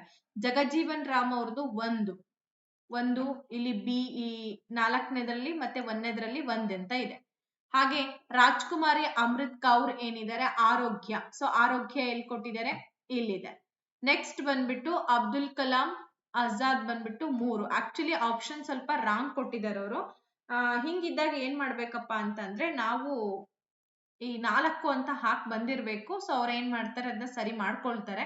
ಮೀನ್ಸ್ ಇಲ್ಲಿ ನಾನು ಕೂಡ ತಗೊಂಡಿರಬಹುದೇನೋ ಆ ರೀತಿ, ಪರವಾಗಿಲ್ಲ. ಸರಿಯಾದ ಉತ್ತರ ಬಂದು ಆಪ್ಷನ್ ನಂಬರ್ ಡಿ ಅಂತ ಹೇಳಿ ಕೊಡ್ಬೋದು. ಯಾಕೆಂದ್ರೆ ಎಗೆ 2 ಸರ್ದಾರ್ ವಲ್ಲಭಭಾಯಿ ಪಟೇಲ್ ಗೃಹ ಸಚಿವ ಖಾತೆಯನ್ನ ಹೊಂದಿದ್ರು, ಬಿ ಬಂದು ಜಗಜ್ಜೀವನ್ ರಾಮ್ ಅವರು ಕಾರ್ಮಿಕ ಖಾತೆ, ಹಾಗೆ ಸಿ ಬಂದು ಯಾವ್ದಪ್ಪ ಅಂತಂದ್ರೆ ಆರೋಗ್ಯ, ಇನ್ನ ಅಬ್ದುಲ್ ಕಲಾಂ ಆಜಾದ್ ಅವರು ಈ ಶಿಕ್ಷಣಕ್ಕೆ ಸಂಬಂಧಪಟ್ಟಂಗೆ. ಆಕ್ಚುಲಿ ಏನಪ್ಪಾ ಅಂತಂದ್ರೆ ಗೊತ್ತಾ, ಇವರು ಅಬ್ದುಲ್ ಕಲಾಂ ಆಜಾದ್ ಏನಿದ್ದಾರೆ ಸ್ವತಂತ್ರ ಭಾರತದ ಮೊದಲ ಶಿಕ್ಷಣ ಮಂತ್ರಿ ಅಂತ ಕರಿತಾ ಇದೀವಿ. ಮಧ್ಯಂತರದಲ್ಲಿ ಸಿ ರಾಜಗೋಪಾಲ್ಚಾರಿ ಅವರು ಶಿಕ್ಷಣ ಮಂತ್ರಿಗಳಾಗಿದ್ರು, ಆದ್ರೆ ಇಲ್ಲಿ ನಮ್ಗೆ ಆಯ್ಕೆಗಳನ್ನ ಕೊಟ್ಟಿಲ್ಲ. ಇಲ್ಲಿ ಸಿ ರಾಜಗೋಪಾಲ್ಚಾರಿ ಅಂತ ಕೊಡ್ಬೇಕಾಗಿತ್ತು, ಬಟ್ ಅವ್ರು ಅಬ್ದುಲ್ ಕಲಾಂ ಆಜಾದ್ ಅಂತ ಕೊಟ್ಟಿರೋದಕ್ಕೋಸ್ಕರ ಶಿಕ್ಷಣ ಅಂತ ಹಾಕಿದ್ವಿ. ಇವರು ಸ್ವತಂತ್ರ ಭಾರತದ ನಂತರದಲ್ಲಿ ಬಂದಂತಹ ಒಬ್ಬ ಮಂತ್ರಿ ಅವರು. ಮುಂಚೆ ಸಿ ರಾಜಗೋಪಾಲ್ಚಾರಿ ಅವರು ಇದ್ರು, ಬಟ್ ಅವ್ರದ್ದು ಆಪ್ಷನ್ ಕೊಟ್ಟಿಲ್ವಲ್ಲ, ಹಾಗಾಗಿ ನಾವ್ ಅದನ್ನ ಚೂಸ್ ಮಾಡಕ್ ಬರಲ್ಲ. ನೆಕ್ಸ್ಟ್ ಹೋಗೋಣ. ಮುಂದಿನ ಪ್ರಶ್ನೆ ತುಂಬಾ ಇಂಪಾರ್ಟೆಂಟ್. ಇವುಗಳನ್ನ ಹೊಂದಿಸಿ ಅಂತ ಕೊಟ್ಟಿದ್ದಾರೆ. ಸಾರ್ವತ್ರಿಕ ಚುನಾವಣೆ, ಮರು ಚುನಾವಣೆ, ಉಪಚುನಾವಣೆ ಹಾಗೆ ಮಧ್ಯಂತರ ಚುನಾವಣೆ ಅಂತ ಇದೆ. ಸಾರ್ವತ್ರಿಕ ಚುನಾವಣೆ ಯಾವಾಗ ಮಾಡ್ತಾರೆ, ಮರು ಚುನಾವಣೆ ಯಾವಾಗ ಮಾಡ್ತೀವಿ, ಉಪಚುನಾವಣೆ ಯಾವಾಗ ಮಾಡ್ತೀವಿ, ಮಧ್ಯಂತರ ಚುನಾವಣೆ ಯಾವಾಗ ಮಾಡ್ತೀವಿ, ಅದನ್ನ ನೋಡ್ಕೋಬೇಕು. ಈ ಕಡೆ ನೋಡಿ, ಚುನಾವಣಾ ಅಕ್ರಮಗಳ ಕಾರಣದಿಂದ ನಡೀತಕ್ಕಂಥ ಚುನಾವಣೆ, ನಿಯತಕಾಲಿಕವಾಗಿ ಅಧಿಕಾರದ ಅವಧಿಗೂ ಮುನ್ನ ಶಾಸನಸಭೆಯ ವಿಸರ್ಜನೆಯ ಕಾರಣದಿಂದ ನಡೀತಕ್ಕಂತಹ ಚುನಾವಣೆ, ಹಾಗೆ ಪ್ರತಿನಿಧಿಯ ರಾಜೀನಾಮೆ ಮರಣದ ಕಾರಣದಿಂದ ನಡೀತಕ್ಕಂಥ ಚುನಾವಣೆ ಅಂತ ಇದೆ. ನೋಡ್ಕೊಂಡ್ರ ಎಲ್ಲರೂ? ಈಗ ನೀವು ಆಪ್ಷನ್ಸ್ ಗಳನ್ನ ಈ ಕಡೆ ಕೊಟ್ಟಿದ್ದಾರೆ, ಸೊ ನೋಡ್ಕೋಬಹುದು. ಆಪ್ಷನ್ಸ್ ಯಾವ್ದು ಸರಿಯಾಗುತ್ತೆ ಅದನ್ನ ನೀವು ಹೇಳಿ. ಫಸ್ಟ್ ನಮ್ಗೆ ಈ ಪದಗಳ ಅರ್ಥ ಗೊತ್ತಾಗ್ಬೇಕು. ಏನು ಅಂತಂದ್ರೆ ಸಾರ್ವತ್ರಿಕ ಚುನಾವಣೆ ಅಂತಂದ್ರೆ ಏನು? ಸಾರ್ವತ್ರಿಕ ಚುನಾವಣೆ ಏನಾಗುತ್ತೆ, ಪ್ರತಿ 5 ವರ್ಷಗಳಿಗೊಮ್ಮೆ ನಿಯತಕಾಲಿಕವಾಗಿ ನಡೀತಾ ಇರತ್ತೆ. ಅದನ್ನ ನಾವು ಯೂನಿವರ್ಸಲ್ ಎಲೆಕ್ಷನ್ ಅಂತ ಹೇಳಿ ಕರಿತೀವಿ. ಇನ್ನ ಮರು ಚುನಾವಣೆ. ಸೊ ಮರು ಚುನಾವಣೆ ಯಾವಾಗ ಆಗುತ್ತೆ ಗೊತ್ತಾ, ಏನಾದ್ರೂ ಚುನಾವಣೆ ನಡೆಯುವಂತಹ ಸಂದರ್ಭದಲ್ಲಿ ಅಕ್ರಮಗಳು ನಡೆದಾಗ, ಈಗ ಪ್ರಾಪರ್ ಆಗಿ ಚುನಾವಣೆ ಆಗಿಲ್ಲ, ಕಳ್ತನ ಆಗಿದೆ, ದರೋಡೆ ಆಗಿದೆ, ಅಥವಾ ಇನ್ನೊಂದು ಯಾವ್ದೋ ಫೋರ್ಜರಿ ಕೆಲಸಗಳ ಆಗಿದೆ ಅನ್ನೋ ಸಂದರ್ಭದಲ್ಲಿ ಮರು ಚುನಾವಣೆಗಳನ್ನ ಮಾಡ್ತಾರೆ. ಉಪಚುನಾವಣೆ ಯಾವಾಗ ಮಾಡ್ತಾರೆ ಅಂತ ಗೊತ್ತಾ ನಿಮ್ಗೆ? ಪ್ರತಿನಿಧಿಗಳು ಒಂದು ವೇಳೆ ಮರಣ ಹೊಪ್ಪಿದ್ರೆ ಅಥವಾ ರಾಜೀನಾಮೆ ಕೊಟ್ಟಂತ ಸಂದರ್ಭದಲ್ಲಿ ಉಪಚುನಾವಣೆ ಮಾಡ್ತಾರೆ. ಮಧ್ಯಂತರ ಚುನಾವಣೆ ಬಂದ್ಬಿಟ್ಟು ಅಧಿಕಾರದ ಅವಧಿಗೂ ಮುನ್ನ ಶಾಸನಸಭೆ ವಿಸರ್ಜನೆ ಕಾರಣದಿಂದ ಆಗ್ತಕ್ಕಂತಹ ಚುನಾವಣೆಯನ್ನ ನಾವು ಮಧ್ಯಂತರ ಚುನಾವಣೆ ಅಂತ ಕರಿತೀವಿ. ಸೊ ಈ ರೀತಿ ಆಪ್ಷನ್ ಬಂದ್ಬಿಟ್ಟು ಆಪ್ಷನ್ ನಂಬರ್ 1 ಆಗಿರುತ್ತೆ. ಸೊ ನೀವೆಲ್ಲರೂ ಕೂಡ ಗುರ್ತಿಸಿದೀರಾ, ಸರಿಯಾದಂತ ಉತ್ತರ. ಮುಂದಿನ ಪ್ರಶ್ನೆಗೆ ಹೋಗೋಣ. 35ನೇ ಪ್ರಶ್ನೆ ನೋಡಿ. ಸಂವಿಧಾನಕ್ಕೆ ಸಂಬಂಧಪಟ್ಟಂಗೆ ಎಷ್ಟೆಲ್ಲಾ ಕ್ವಶನ್ಸ್ ಗಳಿದೆ, ತುಂಬಾ ಇಂಪಾರ್ಟೆಂಟ್. ನೀವು ಅದನ್ನು ಓದ್ಕೊಂಡಿಲ್ಲ ಅಂತಂದ್ರೆ ದಯಮಾಡಿ ಓದ್ಕೊಳ್ಳಿ. ಒಂದು ಮಸೂದೆಯು ಕಾಯ್ದೆಯಾಗಿ ರೂಪುಗೊಳ್ಳುವ ಹಂತಗಳ ಸರಿಯಾದ ಅನುಕ್ರಮಣಿಕೆಯನ್ನ ಗುರುತಿಸಿ ಅಂತ ಇದೆ. ಒಂದು ಮಸೂದೆಯನ್ನ ಹೊರಡಿಸಿದ ಮೇಲೆ ಅದನ್ನ ಯಾವ ರೀತಿ ಕಾಯ್ದೆಯಾಗಿ ಕೆಲವೊಂದು ಹಂತಗಳ ಮೂಲಕ ಗುರುತಿಸ್ತೀವಿ. ಸೊ ಹೇಗೆ ಕಾಯ್ದೆ ಆಗತ್ತದು? ಸಮಿತಿಯ ಮಟ್ಟಕ್ಕೆ ಒಪ್ಪಿಸೋದು, ರಾಷ್ಟ್ರಪತಿಯವರ ಅನುಮೋದನೆ, ಗೆಜೆಟ್ ನಲ್ಲಿ ಪ್ರಕಟ, ವರದಿ ಹಂತದ ವಿಮರ್ಶೆ ಅಂತ ಇದೆ. ಈಗ ನೀವು ಕರೆಕ್ಟ್ ಆಗಿ ಜೋಡಿಸ್ಬೇಕು, ಅನುಕ್ರಮವಾಗಿ ಜೋಡಿಸ್ಬೇಕು. ಫಸ್ಟ್ ಮೊದಲನೇ ಹಂತ ಯಾವುದು? ಮಸೂದೆಯನ್ನ ಕಾಯ್ದೆಯನ್ನಾಗಿ ಮಾಡ್ಲಿಕ್ಕೆ ಇರ್ತಕ್ಕಂಥ ಮೊದಲನೇ ಹಂತ, 2ನೇ ಹಂತ, 3ನೇ ಹಂತ, 4ನೇ ಹಂತ ಯಾವುದು ಅನ್ನೋದ ಹೇಳಿ.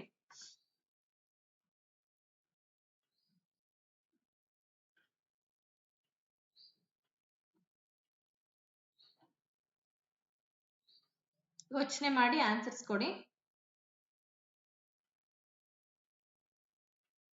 ಮಸೂದೆಯನ್ನ ಮಂಡನೆ ಮಾಡುವಂಥದ್ದು, ಅದಾದ್ಮೇಲೆ ಚರ್ಚೆ, ಸಮಿತಿಯ ಹಂತ ಅಂತೇಳಿ ಹೇಳ್ತೀವಿ.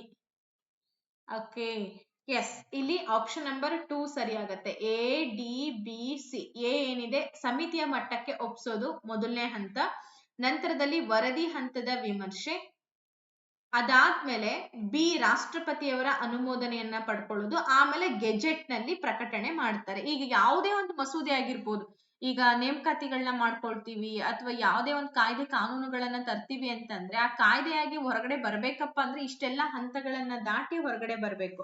ನೋಡಿ, ಸಾಮಾನ್ಯವಾಗಿ ಮಸೂದೆಯನ್ನ ಮಂಡನೆ ಮಾಡ್ತಾರೆ, ಅದ್ರಲ್ಲಿ ಚರ್ಚೆಗಳಿರತ್ತೆ, ಸಮಿತಿಗಳಿರತ್ತೆ, ಅದಾದ ನಂತರ ವರದಿಯನ್ನ ಕೊಡ್ಬೇಕು. ವರದಿಯನ್ನ ಕೊಟ್ಟ ನಂತರದಲ್ಲಿ ಏನಾಗುತ್ತೆ, ಅಂಗೀಕಾರ ಆಗ್ಬೇಕು. ಅಂಗೀಕಾರ ಅಂತಂದ್ರೆ ನಿಮಗೆ ಗೊತ್ತಾಯ್ತು, ಸೊ ಅಂಗೀಕಾರ ಆದ್ಮೇಲೆ ರಾಷ್ಟ್ರಪತಿಗಳ ಅಂಕಿತ ಅಂದ್ರೆ ಅವರ ಸಹಿ ಬೇಕಾಗುತ್ತೆ. ರಾಷ್ಟ್ರಪತಿಗಳ ಸಹಿ ಅಥವಾ ಅನುಮೋದನೆ ಬಂದಾದ್ಮೇಲೆ ಗೆಜೆಟ್ ಹೊರಡಿಸ್ತಾರೆ. ಸೊ ಗೆಜೆಟ್ ಆದ್ಮೇಲೆ ಏನಾಗತ್ತಪ್ಪ ಅಂದ್ರೆ ಅದು ಕಾನೂನಾಗಿ ಪರಿವರ್ತನೆ ಆಗುತ್ತೆ. ಇಷ್ಟು ಹಂತಗಳನ್ನ ದಾಟಿ ಒಂದು ಮಸೂದೆ ಕಾಯ್ದೆ ಆಗುವಂಥದ್ದು. ನೆಕ್ಸ್ಟ್ 36ನೇ ಪ್ರಶ್ನೆಗೆ ಹೋಗೋಣ. ಬುಡಕಟ್ಟು ಜನರ ಕಲ್ಯಾಣಕ್ಕಾಗಿ ರಾಷ್ಟ್ರೀಯ ಉದ್ಯಾನವನಗಳನ್ನ ನಿರ್ಮಿಸಬೇಕೆಂದು ಸಲಹೆಯನ್ನ ನೀಡಿದಂತಹ ವ್ಯಕ್ತಿ ಯಾರು? JH ಹಟನ್, ಹಾಗೆ ವೆರಿಯರ್ ಎಲ್ವಿನ್, ಟಕ್ಕರ್ ಭಾಪಾ, GS ಘುರಿಯೆ ಅಂತ ಇದೆ. ಯೋಚನೆ ಮಾಡಿ ಆನ್ಸರ್ ಕೊಡಿ. ಅಂದ್ರೆ ಬುಡಕಟ್ಟು ಸಮುದಾಯ ಏನಿದ್ದಾರೆ ಅವರ ಕಲ್ಯಾಣಕ್ಕೋಸ್ಕರ ರಾಷ್ಟ್ರೀಯ ಉದ್ಯಾನವನಗಳನ್ನ ನಿರ್ಮಾಣ ಮಾಡ್ಬೇಕು ಅಂತೇಳಿ ಸಲಹೆಯನ್ನ ಕೊಡ್ತಾರೆ. ಸಮಾಜಶಾಸ್ತ್ರದಲ್ಲಿ ಬರುತ್ತೆ ಇದು. ಯೋಚನೆ ಮಾಡಿ ಆನ್ಸರ್ ಕೊಡಿ. ಸಮಾಜಶಾಸ್ತ್ರವನ್ನ ಓದ್ಕೊಂಡಿಲ್ಲ ಅಂತಂದ್ರೆ ಓದ್ಕೊಳ್ಬೇಕು, ಇಲ್ಲ ಅಂದ್ರೆ ಕಷ್ಟ ಆಗುತ್ತೆ ನೋಡಿ. ಎಸ್, ಘುರಿಯೆ ಅಂತ ಕೆಲವೊಬ್ರು ಹೇಳ್ತಿದ್ದೀರಾ, ಇನ್ನ ವೆರಿಯರ್ ಎಲ್ವಿನ್ ಅಂತ ಹೇಳ್ತೀರಾ. ಸರಿಯಾದ ಉತ್ತರ ಬಂದ್ಬಿಟ್ಟು ಆಪ್ಷನ್ ನಂಬರ್ 2 ವೆರಿಯರ್ ಎಲ್ವಿನ್ ಅಂತ ಹೇಳ್ತೀವಿ. ವೆರಿಯರ್ ಎಲ್ವಿನ್ ಏನಿದ್ದಾರೆ ಬುಡಕಟ್ಟು ಜನರ ಸಂಸ್ಕೃತಿಯನ್ನ ರಕ್ಷಣೆ ಮಾಡ್ಲಿಕ್ಕೆ ಅವರನ್ನ ಪ್ರತ್ಯೇಕವಾಗಿ ಇರಿಸ್ಬೇಕು ಅಂತ ಹೇಳಿ ಪ್ರತಿಪಾದನೆ ಮಾಡ್ತಾರೆ. ಸೊ ಅದಕ್ಕೋಸ್ಕರ ಅವ್ರು ಏನಂತಾರೆ ಅಂದ್ರೆ ನ್ಯಾಷನಲ್ ಪಾರ್ಕ್ ಅಂದ್ರೆ ರಾಷ್ಟ್ರೀಯ ಉದ್ಯಾನವನಗಳನ್ನ ನಿರ್ಮಿಸಬೇಕು ಅಂತಲೂ ಕೂಡ ಹೇಳ್ತಾರೆ. GS ಘುರಿಯೆ ಅವರು ಬುಡಕಟ್ಟು ಜನರನ್ನ ಹಿಂದುಳಿದ ಹಿಂದೂಗಳು ಅಂತ ಹೇಳಿ ಕರೀತಾರೆ. ಹಾಗೆ ಅವರನ್ನ ಸಮಾಜದ ಮುಖ್ಯವಾಹಿನಿಗೆ ತರಬೇಕು ಅಂತ ಹೇಳಿ ಹೇಳಿದವರು GS ಘುರಿಯೆ ಅವರು. ಅರ್ಥ ಆಯ್ತಾ? ಓಕೆ. ಭಾರತ ಸರ್ಕಾರವು ಮಹಿಳಾ ಸಬಲೀಕರಣ ವರ್ಷ ಅಂತ ಹೇಳಿ ಯಾವಾಗ ಘೋಷಣೆ ಮಾಡುತ್ತೆ? ಭಾರತ ಸರ್ಕಾರವು ಮಹಿಳಾ ಸಬಲೀಕರಣ ವರ್ಷ ಎಂದು ಘೋಷಣೆ ಮಾಡಿದಂತಹ ವರ್ಷ ಯಾವುದು? 2001, 2011, 1992 ಹಾಗೆ 1995. ವುಮೆನ್ಸ್ ಎಂಪವರ್ಮೆಂಟ್ ಇಯರ್ ಅಂದ್ರೆ ಮಹಿಳಾ ಸಬಲೀಕರಣ ವರ್ಷ.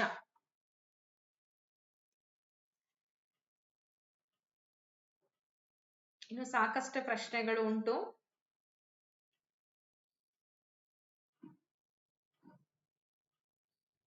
ಎಸ್, 2001 ಮಹಿಳಾ ಸಬಲೀಕರಣ ವರ್ಷ ಅಂತೇಳಿ ಘೋಷಣೆ ಮಾಡುತ್ತೆ. ನೋಡಿ, ಈ ಸಂದರ್ಭದಲ್ಲಿ ರಾಷ್ಟ್ರೀಯ ಮಹಿಳಾ ಸಬಲೀಕರಣ ನೀತಿಯನ್ನ ಕೂಡ ಅಂಗೀಕಾರ ಮಾಡುತ್ತೆ. ಅಂದ್ರೆ ಎಂಪವರ್ಮೆಂಟ್ ಇಯರ್ ಅಂತಂದ್ರೆ ನಿಮಗೆ ಗೊತ್ತಿದೆ, ಎಲ್ಲಾ ಒಂದು ರಂಗದಲ್ಲೂ ಕೂಡ ಕ್ಷೇತ್ರದಲ್ಲೂ ಮಹಿಳೆಯರಿಗೆ ವಿಶೇಷ ಸ್ಥಾನಮಾನಗಳ ಜೊತೆಗೆ ಅವರ ಸಬಲೀಕರಣಕ್ಕಾಗಿ ಹೆಚ್ಚು ಶ್ರೇಯೋಭಿವೃದ್ಧಿಗಳನ್ನ ಮಾಡುವಂಥದ್ದು. ಪಟ್ಟಿ ಎ ನಲ್ಲಿ ಚಿಂತಕರುಗಳನ್ನ, ಪಟ್ಟಿ ಬಿ ನಲ್ಲಿ ಮಾಧ್ಯಮಗಳ ಮಹತ್ವದ ಬಗ್ಗೆ ಅವರು ನೀಡಿರುವಂತಹ ಉಲ್ಲೇಖಗಳನ್ನ ಕೊಟ್ಟಿದ್ದಾರೆ. ಹಾಗಾದ್ರೆ ಅವುಗಳನ್ನ ನಾವೀಗ ಹೊಂದಾಣಿಕೆ ಮಾಡ್ಬೇಕು. ಓಕೆ.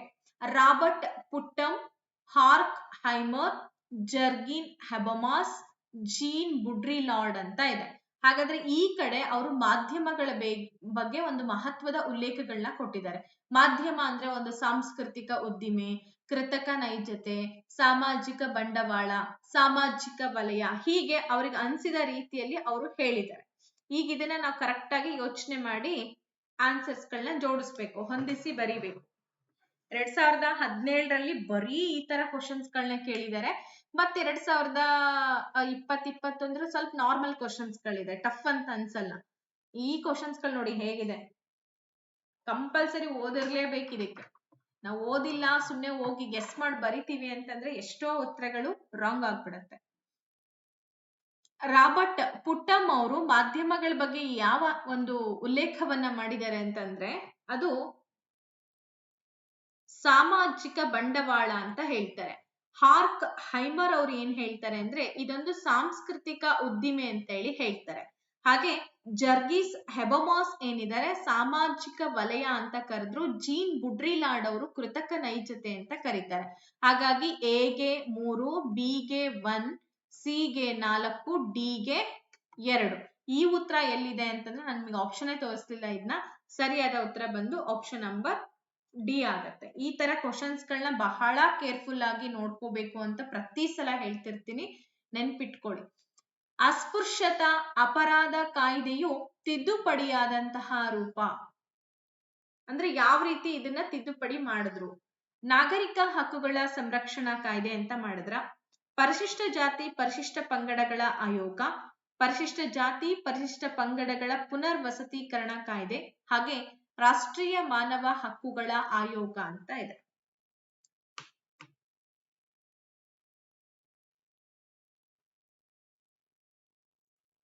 ಎಸ್ 1955ರಲ್ಲಿ ಅಸ್ಪೃಶ್ಯತಾ ಅಪರಾಧ ಕಾಯ್ದೆಯನ್ನ ಏನ್ ಮಾಡ್ತಾರೆ, ಎಷ್ಟ್ರಲ್ಲಿ ತಿದ್ದುಪಡಿ ಮಾಡ್ತಾರೆ, ಯಾವ ಕಾಯ್ದೆಯಾಗಿ ತಿದ್ದುಪಡಿ ಮಾಡ್ತಾರೆ ಅನ್ನೋದ್ರ ಬಗ್ಗೆ ಕ್ವಶನ್ ಇರೋದು. ಎಸ್ ನೀವೆಲ್ಲ ಗೆಸ್ ಮಾಡಿದಿರೋ ಆಪ್ಷನ್ ನಂಬರ್ 1 ಅಂತ 100% ಉತ್ತರ ಸರಿಯಾಗಿದೆ. 1955ರಲ್ಲಿ ಅಸ್ಪೃಶ್ಯತಾ ಅಪರಾಧ ಕಾಯ್ದೆ ಜಾರಿಗೆ ಬರುವಂತದ್ದು. 1976ರಲ್ಲಿ ಒಂದು ತಿದ್ದುಪಡಿಯನ್ನ ಮಾಡ್ತಾರೆ. ಏನಂತ ತಿದ್ದುಪಡಿ ಮಾಡ್ತಾರೆ ಅಂದ್ರೆ ಅಸ್ಪೃಶ್ಯತಾ ಅಪರಾಧ ಕಾಯ್ದೆಯನ್ನ ನಾಗರಿಕ ಹಕ್ಕುಗಳ ಸಂರಕ್ಷಣಾ ಕಾಯ್ದೆಯನ್ನಾಗಿ ಅವ್ರೇನ್ ಮಾಡ್ತಾರೆ, ಮರುನಾಮಕರಣವನ್ನ ಮಾಡ್ತಾರೆ. Protection of civil rights act ಅಂತೇಳಿ ಇಂಗ್ಲಿಷ್ ನಲ್ಲಿ ಕರಿತೀವಿ. ಇದರ ಅನ್ವಯ ಅಸ್ಪೃಶ್ಯತೆ ಆಚರಣೆ ಮಾಡುವುದೇನಿದೆ ಶಿಕ್ಷಾರ್ಹ ಅಪರಾಧ ಅಂತ ಹೇಳ್ತಾರೆ. ನೆನ್ಪಿಟ್ಕೊಳ್ಳಿ, ನಾಗರಿಕ ಹಕ್ಕುಗಳ ಸಂರಕ್ಷಣೆ ಕಾಯ್ದೆ ಜಾರಿಗೆ ಬಂದಿದ್ದು 1976. 55ರಲ್ಲಿ ಅಸ್ಪೃಶ್ಯತಾ ಅಪರಾಧ ಕಾಯ್ದೆ ಜಾರಿಗೆ ಬಂದ್ರು ಕೂಡ ಅದನ್ನ 76ರಲ್ಲಿ ತಿದ್ದುಪಡಿ ಮಾಡ್ಬಿಟ್ಟು ನಾಗರಿಕ ಹಕ್ಕುಗಳ ಸಂರಕ್ಷಣಾ ಕಾಯ್ದೆ ಅಂತ ಹೇಳಿ ಮರುನಾಮಕರಣ ಮಾಡ್ತಾರೆ. ಕರ್ನಾಟಕದ ಪ್ರಥಮ ಹಿಂದುಳಿದ ವರ್ಗಗಳ ಆಯೋಗವನ್ನ ಇವರ ಅಧ್ಯಕ್ಷತೆಯಲ್ಲಿ ರಚಿಸಲಾಯಿತು. ಹಾಗಾದ್ರೆ ಯಾರ ಅಧ್ಯಕ್ಷತೆಯಲ್ಲಿ ರಚನೆ ಮಾಡ್ತಾರೆ? LG ಹಾವ್ನೂರ್, ಚಿನ್ನಪ್ಪ ರೆಡ್ಡಿ, ನಾಗನಗೌಡ ಹಾಗೂ ವೆಂಕಟಸ್ವಾಮಿ ಅಂತ ಇದೆ.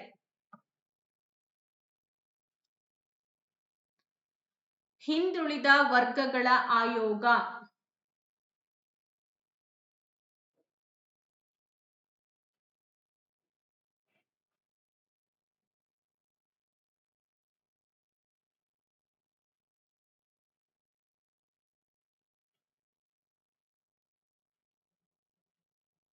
ಇಲ್ಲಿ ನಿಮಗೆ ಕನ್ಫ್ಯೂಸ್ ಆಗುತ್ತೆ. 2 ಆಪ್ಷನ್ಸ್ ಗಳಲ್ಲಿ ಕನ್ಫ್ಯೂಷನ್ ಆಗುತ್ತೆ. ಎಲ್ಲಿ ಕನ್ಫ್ಯೂಷನ್ ಆಗುತ್ತೆ ಅಂತ ನಾನು ಹೇಳ್ತೀನಿ ನಿಮಗೆ.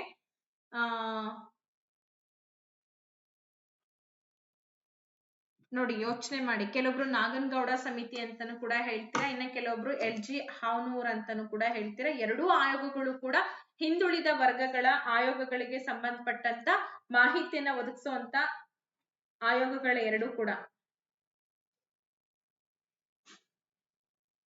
ಸ್ವಲ್ಪ ಈ ತರ ಕ್ವಶನ್ಸ್ ಗಳು ಬಂದಾಗ ನಾವು ಹೆಚ್ಚು ಫೋಕಸ್ ಮಾಡೋದು ಬಹಳ ಇಂಪಾರ್ಟೆಂಟ್ ಆಗುತ್ತೆ.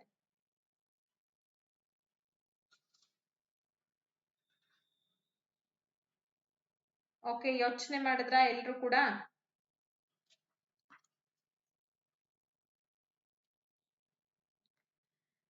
ಇದಕ್ಕೆ LG ಹಾವ್ನೂರ್ ಆಯೋಗ ಅಂತ ನೀವೆಲ್ಲರೂ ಹೇಳ್ತಾ ಇದ್ದೀರಾ. ಓಕೆ, ಒಂದ್ ಅರ್ಥದಲ್ಲಿ ಇದು ಸರಿ, ಆದ್ರೆ ಇನ್ನೊಂದು ಅರ್ಥದಲ್ಲಿ ನಾಗನಗೌಡ ಸಮಿತಿ ಅಂತ ಬರುತ್ತೆ. ಈ ನಾಗನಗೌಡ ಸಮಿತಿ ಏನಿದೆ 1960ರಲ್ಲಿ ವಾಸ್ತವವಾಗಿ ಈ ಸಮಿತಿಯನ್ನ ನಾವು ಹಿಂದುಳಿದ ವರ್ಗಗಳ ಆಯೋಗದ ಮೊದಲ ಸಮಿತಿ ಅಂತೇಳಿ ಹೇಳ್ತೀವಿ. ಬಟ್ ಇಲ್ಲಿ ಆಯೋಗ ಅಂತ ಕೊಟ್ಟಿರೋದಕ್ಕೋಸ್ಕರ LG ಹಾವ್ನೂರ್ ಆಯೋಗ ಅಂತ ಹೇಳಿ ಹೇಳ್ತೀವಿ.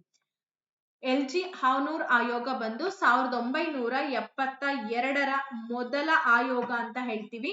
ಸೊ ಆಯ್ಕೆಗಳಲ್ಲಿ ನಾಗನಗೌಡ ಕೂಡ ಇದೆ, ಆದ್ರೆ ಅದು 1960ರಲ್ಲಿ ಜಾರಿಗೆ ಬರುತ್ತೆ. ಇದು ಕೂಡ ಹಿಂದುಳಿದ ವರ್ಗಗಳ ಆಯೋಗನೇ, ಆದ್ರೆ ಇದನ್ನ ಸಮಿತಿ ಅಂತ ಕರೆದ್ರು, ಅದನ್ನ ಆಯೋಗ ಅಂತ ಕರೆದಿದ್ದಕ್ಕೋಸ್ಕರ ಇದು ಉತ್ತರ ಆಗುತ್ತೆ ಅಂತ ನಾವು ಕೊಟ್ಟಿದ್ದೀವಿ.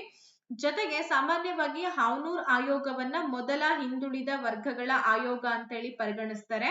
ಆದ್ರೆ 1960ರಲ್ಲಿ ಒಂದು ಸಮಿತಿ ರಚನೆ ಆಗುತ್ತೆ, ಡಾಕ್ಟರ್ ನಾಗನಗೌಡ ಸಮಿತಿ. ಸೊ ಇದು ಕೂಡ ಹಿಂದುಳಿದ ವರ್ಗಗಳನ್ನ ಗುರುತಿಸಲಿಕ್ಕೆ ಮಾನದಂಡ ಸೂಚಿಸಿದಂತಹ ಮೊದಲ ಸಮಿತಿ ಅಂತ ಹೇಳಿ ಕರಿತೀವಿ. ಬಹಳ ಸೂಕ್ತವಾಗಿರುವಂತಹ ಉತ್ತರ ಬಂದು ಆಪ್ಷನ್ ನಂಬರ್ 1. ಹಾಗಾಗಿ ಇದು ಆಯೋಗ LG ಹಾವ್ನೂರ್ ಆಯೋಗ ಅಂತ ಹೇಳಿದ್ವಿ. ಎಸ್, ಈಗ ಕಂಪ್ಲೀಟ್ ಆಗಿ ಬೋಧನಾಶಾಸ್ತ್ರಕ್ಕೆ ಸಂಬಂಧಪಟ್ಟಂತ ಪ್ರಶ್ನೆಗಳಿದೆ. ಹೋಪ್ ಸೊ ಎಲ್ಲ ರೆಡಿ ಇದ್ದೀರಾ ಅನ್ಕೊಂಡು ಸ್ಟಾರ್ಟ್ ಮಾಡ್ಬಿಡೋಣ. 20 ಪ್ರಶ್ನೆಗಳು ಬೋಧನಾಶಾಸ್ತ್ರಕ್ಕೆ ಸಂಬಂಧಪಟ್ಟಂಗಿದೆ. ಕ್ವಿಕ್ ಆಗಿ ನಾವು ಮಾಡ್ತಾ ಹೋಗೋಣ. ಗಣಕಯಂತ್ರ ಆಧಾರಿತ ಸಮಾಜ ವಿಜ್ಞಾನ ಬೋಧನೆಯನ್ನ ಮಾಡುವಾಗ ಶಿಕ್ಷಕನ ಪಾತ್ರ ಏನಿರ್ಬೇಕು? ಮುಖ್ಯ ಕಾರ್ಯವಿಧಿ ನಿಯೋಜಕ, ಕಾರ್ಯವಿಧಿ ನಿಯೋಜಕ, ಕಲಿಸುವವ, ಸ್ನೇಹಿತ ಅಂತ ಇದೆ. ಗಣಕಯಂತ್ರ ಆಧಾರಿತ ಸಮಾಜ ವಿಜ್ಞಾನ ಬೋಧನೆಯನ್ನ ಮಾಡುವಾಗ, ಅಂದ್ರೆ ಈ ಕಂಪ್ಯೂಟರ್ ಬೇಸ್ಡ್ ನೀವು ಸೋಷಿಯಲ್ ಸೈನ್ಸ್ ಟೀಚರ್ ಆಗಿ ಮಕ್ಕಳಿಗೆ ಏನಾದ್ರೂ ಹೇಳ್ಕೊಡ್ತಾ ಇದ್ದೀರಿ ಅಂತಂದಾಗ ಅಲ್ಲಿ ನೀವು ಮುಖ್ಯ ಕಾರ್ಯವಿಧಿಯಾಗಿ ಕೆಲಸವನ್ನ ಮಾಡ್ಬೇಕಾ, ಕಾರ್ಯವಿಧಿ ನಿಯೋಜಕನಾಗ್ಬೇಕಾ, ಅಥವಾ ಕಲಿಸುವವನಾಗ್ಬೇಕಾ, ಸ್ನೇಹಿತನಾಗ್ಬೇಕಾ? ಸ್ನೇಹಿತನಾಗ್ಬೇಕು ಅಂತ ಹೇಳಿ ನಮಗೆ 2017ರಲ್ಲಿ ಉತ್ತರಗಳನ್ನ ಕೊಟ್ಟಿದ್ರು. ಆಪ್ಷನ್ ನಂಬರ್ ಡಿ ಆಗುತ್ತೆ ಅಂತ. ಬಟ್ ಇತ್ತೀಚೆಗೆ ಏನಾಯ್ತಪ್ಪ ಅಂತಂದ್ರೆ ಸುಗಮಕಾರ ಅಂದ್ರೆ ಫೆಸಿಲಿಟೇಟರ್ ಆಗ್ಬೇಕು, ಕಾರ್ಯವಿಧಿ ನಿಯೋಜಕರಾಗ್ಬೇಕು ಅಂತ ಹೇಳಿ ಬಂತು. ಹಾಗಾಗಿ ಆಪ್ಷನ್ ನಂಬರ್ 2 ನಾನಿಲ್ಲಿ ಸರಿ ಅಂತ ಹೇಳ್ತೀನಿ.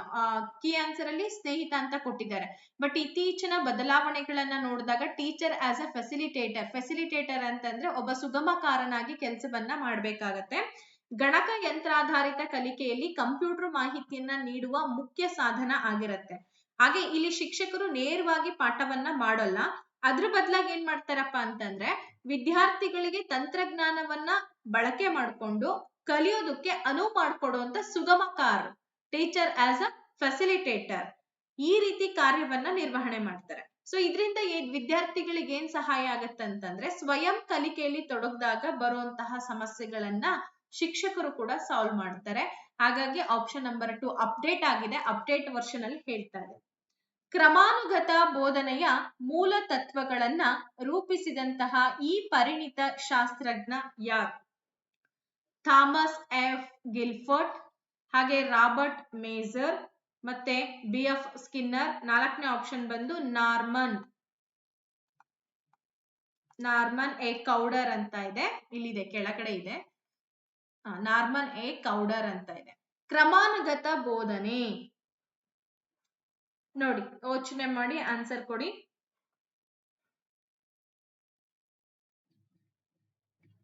ಕ್ರಮಾನುಗತ ಬೋಧನೆ ಅಂತಂದ್ರೆ ನಿಮಗೆ ತಕ್ಷಣ ನೆನಪಿಗೆ ಬರುತ್ತೆ ಒಬ್ರ ಹೆಸರು, ಅದರಲ್ಲಿ ಹೆಚ್ಚು ಆಲೋಚನೆ ಮಾಡೋ ಅಗತ್ಯನೇ ಬೀಳಲ್ಲ ಅಲ್ವೇನ್ರಿ? Yes, okay. ಕಮಾನ್ ಕ್ವಿಕ್ ಆಗಿ ಆನ್ಸರ್ ಹಂಗೆ ಫಟಾಫಟ್ ಬರ್ತಿರ್ಬೇಕು, ಯಾಕಂದ್ರೆ 1-2 ಕ್ವಶನ್ಸ್ ಗಳನ್ನ ಬಿಡಿಸ್ತಾ ಇಲ್ಲ, ಸುಮಾರು ಕ್ವಶನ್ಸ್ ಗಳಿದೆ. ಹಾಗಾಗಿ ಸರಿಯಾದ ಉತ್ತರ ಬಂದು BF ಸ್ಕಿನ್ನರ್ ಅಂತ ಹೇಳಿ ಹೇಳ್ತಾ ಇದ್ದೀರಾ. ಸೊ BF ಸ್ಕಿನ್ನರ್ ಅವರು ಕ್ರಿಯಾಜನ್ಯ ಅನುಬಂಧನ ಕಲಿಕಾ ಸಿದ್ಧಾಂತವನ್ನ ಕೂಡ ಹೇಳ್ತಾರೆ. ಅದ್ರ ಜೊತೆಗೆ ಈ ಕ್ರಮಾನುಗತ ಬೋಧನೆಯ ಮೂಲ ತತ್ವಗಳ ಬಗ್ಗೆ ಹೇಳ್ತಾರೆ. ಇದನ್ನ ಲೀನಿಯರ್ ಪ್ರೋಗ್ರಾಮ್ಡ್ ಲರ್ನಿಂಗ್, ರೇಖೀಯ ಕ್ರಮಾನುಗತ ಕಲಿಕೆ ಪರಿಕಲ್ಪನೆಯ ಪಿತಾಮಹ ಅಂತ ಹೇಳಿ ಕೂಡ ನಾವು BF ಸ್ಕಿನ್ನರ್ ಅನ್ನ ಕರಿತೀವಿ. ಈ ಆಪರೆಂಟ್ ಕಂಡೀಷನಿಂಗ್ ಅಥವಾ ಕ್ರಿಯಾಜನ್ಯ ಅನುಬಂಧನ ಕಲಿಕಾ ಸಿದ್ಧಾಂತ ಏನಿದೆ ಅದರ ಆಧಾರದ ಮೇಲೆ ಕಲಿಕಾ ವಿಷಯವನ್ನ ಚಿಕ್ಕ ಚಿಕ್ಕ ಹಂತಗಳಲ್ಲಿ ಜೋಡಿಸಿ ಕಲಿಯುವಂತಹ ವಿಧಾನವನ್ನ ಇವರು ಅಭಿವೃದ್ಧಿ ಪಡಿಸ್ತಾರೆ. ನಾರ್ಮನ್ ಎ ಕೌಡರ್ ಏನಿದೆ ಕವಲುದಾರಿ ಕ್ರಮಾನುಗತ ಕಲಿಕೆ ಬಗ್ಗೆ ತಿಳಿಸ್ಕೊಡ್ತಾರೆ. ಸೊ ಅದನ್ನ ಬ್ರಾಂಚಿಂಗ್ ಅಂತ ಹೇಳಿ ಕರೆದು ನಾರ್ಮನ್ ಎ ಕೌಡರ್. ನೆಕ್ಸ್ಟ್ ಹೋಗೋಣ, ಮುಂದಿನ ಪ್ರಶ್ನೆ ಬಂದ್ಬಿಟ್ಟು 43ನೇ ಪ್ರಶ್ನೆ. ಪಠ್ಯವಸ್ತು ಎಂದರೆ ಶಾಲೆಯಲ್ಲಿ ಮಗುವು ಪಡೆಯುವಂತಹ ಒಟ್ಟು ಅನುಭವದ ಮೊತ್ತ. ಈ ಹೇಳಿಕೆಯನ್ನ ನೀಡಿದವರು ಯಾರು? ರಾಷ್ಟ್ರೀಯ ಶಿಕ್ಷಣ ಆಯೋಗ, ಮಾಧ್ಯಮಿಕ ಶಿಕ್ಷಣ ಆಯೋಗ, ವಿಶ್ವವಿದ್ಯಾಲಯ ಶಿಕ್ಷಣ ಆಯೋಗ, ರಾಷ್ಟ್ರೀಯ ಶಿಕ್ಷಣ ನೀತಿ ಆಯೋಗ ಅಂತ ಇದೆ. ಕಮಾನ್ ಕ್ವಿಕ್ ಆಗಿ ಬರ್ಲಿ. ಪಠ್ಯವಸ್ತು ಎಂದರೆ ಶಾಲೆಯಲ್ಲಿ ಮಗು ಪಡೆಯುವಂತಹ ಒಟ್ಟು ಅನುಭವದ ಮೊತ್ತ ಅಂತ ಹೇಳಿ ತಿಳಿಸ್ಕೊಟ್ಟಂತಹ ಆಯೋಗ ಅಥವಾ ಆಯೋಗ ಯಾವುದು ಅಂತ ಕೇಳಿದ್ದಾರೆ.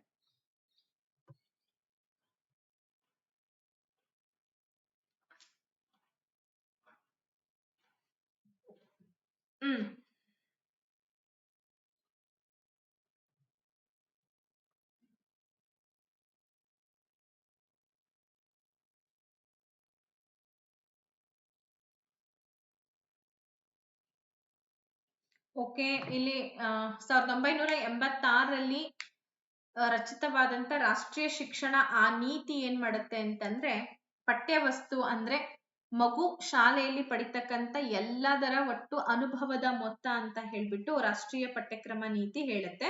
ಇನ್ನ ಮಾಧ್ಯಮಿಕ ಶಿಕ್ಷಣ ಆಯೋಗನು ಕೂಡ ಇದ್ರ ಬಗ್ಗೆ ಮಾಹಿತಿ ಕೊಡುತ್ತೆ. 1952 ಮತ್ತೆ 53ರಲ್ಲಿ ಏನ್ ಮಾಡ್ತಾರೆ ಅಂದ್ರೆ ಈ ಸೆಕೆಂಡರಿ ಎಜುಕೇಶನ್ ಕಮಿಷನ್ ಕೂಡ ಪಠ್ಯಕ್ರಮಕ್ಕೆ ವಿಶಾಲವಾದಂತ ಅರ್ಥವನ್ನ ಕೊಡುತ್ತೆ. ಅರ್ಥ ಮಾಡ್ಕೊಳ್ಳಿ. ಅಂದ್ರೆ ಬರೀ ಪಠ್ಯ ವಸ್ತು ಅಂತಂದ್ರೆ ಏನಪ್ಪಾ, ಮಕ್ಳಿಗೆ ಬರೀ ಪಾಠ ಮಾಡೋದಷ್ಟೇ ಇಲ್ಲ, ಆಟ ಪಾಠ ಪ್ರಯೋಗಾಲಯ ಗ್ರಂಥಾಲಯ ಎಲ್ಲವನ್ನ ಕೂಡ ಕೊಡ್ಬೇಕು ಅನ್ನೋದೇ ಇದರ ಮುಖ್ಯ ಯೋಜನೆ ಆಗಿರತ್ತೆ. ನೆಕ್ಸ್ಟ್ ಬರೋಣ 44ನೇ ಪ್ರಶ್ನೆಗೆ. ಬೋಧನೆಯಲ್ಲಿ ಪಾಠೋಪಕರಣಗಳ ಬಳಕೆಯು ಈ ತತ್ವದ ಆಧಾರದ ಮೇಲಿದೆ. ಯಾವ ತತ್ವದ ಆಧಾರದ ಮೇಲಿದೆ? ಕಲಿಕಾ ತತ್ವ, ಮನಃಶಾಸ್ತ್ರ, ಭಾವನಾ ತತ್ವ, ತಂತ್ರಜ್ಞಾನ ತತ್ವ ಅಂತ ಇದೆ.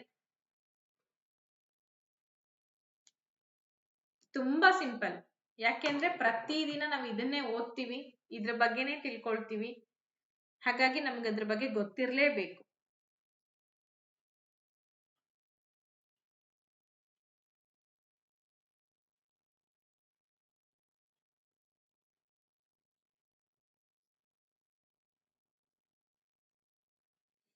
ಓಕೆ, ಇಲ್ಲಿ ಇಂಪಾರ್ಟೆಂಟ್ ಯಾವ್ದಪ್ಪ ಅಂದ್ರೆ ಮನಃಶಾಸ್ತ್ರ ಅಥವಾ ಸೈಕಾಲಜಿ ಅಂತ ಕರಿತೀವಿ. ನೋಡಿ ಯಾಕೆ ಅಂತಂದ್ರೆ ಈಗ ಬೋಧನೆಯಲ್ಲಿ ನಾವು ಪಾಠೋಪಕರಣಗಳು ಎಲ್ಲವೂ ಕೂಡ ಮನಃಶಾಸ್ತ್ರಜ್ಞ ಪ್ರಕಾರ ಅಥವಾ ಮನಃಶಾಸ್ತ್ರದ ಪ್ರಕಾರನೇ ನಾವು ಅದನ್ನ ರೆಡಿ ಮಾಡ್ತೀವಿ.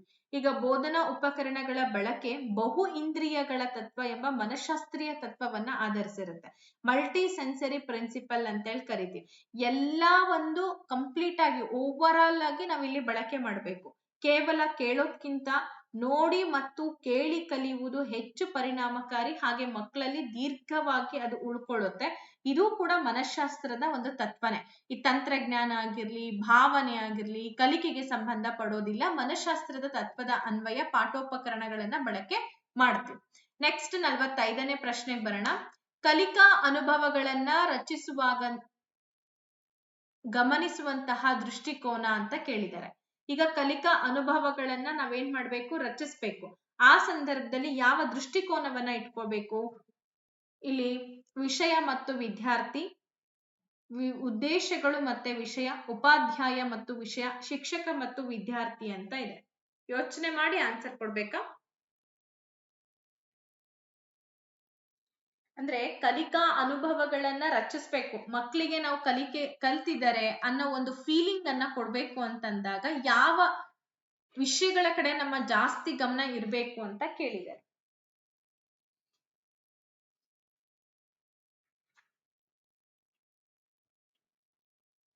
ಯೋಚನೆ ಮಾಡಿ.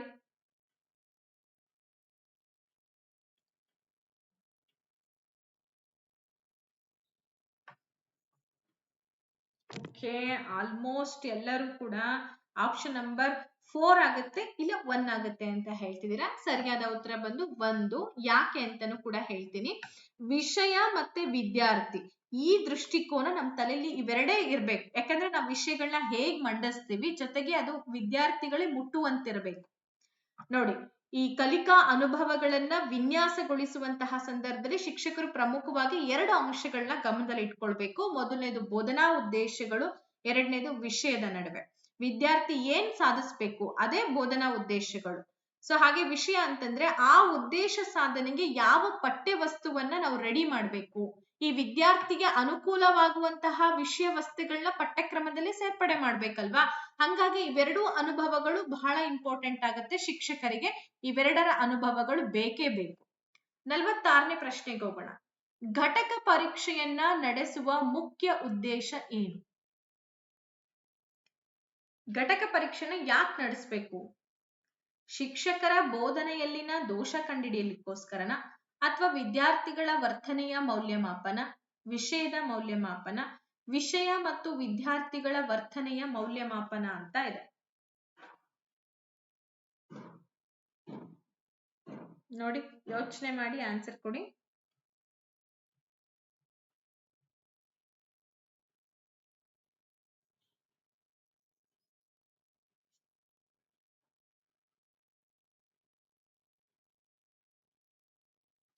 ಓಕೆ, ಇಲ್ಲಿ ಆಪ್ಷನ್ ನಂಬರ್ ಡಿ ಸರಿಯಾಗುತ್ತೆ. ಯಾಕೆ ಅಂತ ಹೇಳ್ತೀನಿ ನೋಡಿ. ಘಟಕ ಪರೀಕ್ಷೆನ ಯಾಕೆ ಮಾಡ್ಬೇಕು ಅಂತಂದ್ರೆ ವಿಷಯ ಮತ್ತೆ ವಿದ್ಯಾರ್ಥಿಗಳ ವರ್ತನೆಯ ಮೌಲ್ಯಮಾಪನ ಆಗುತ್ತೆ.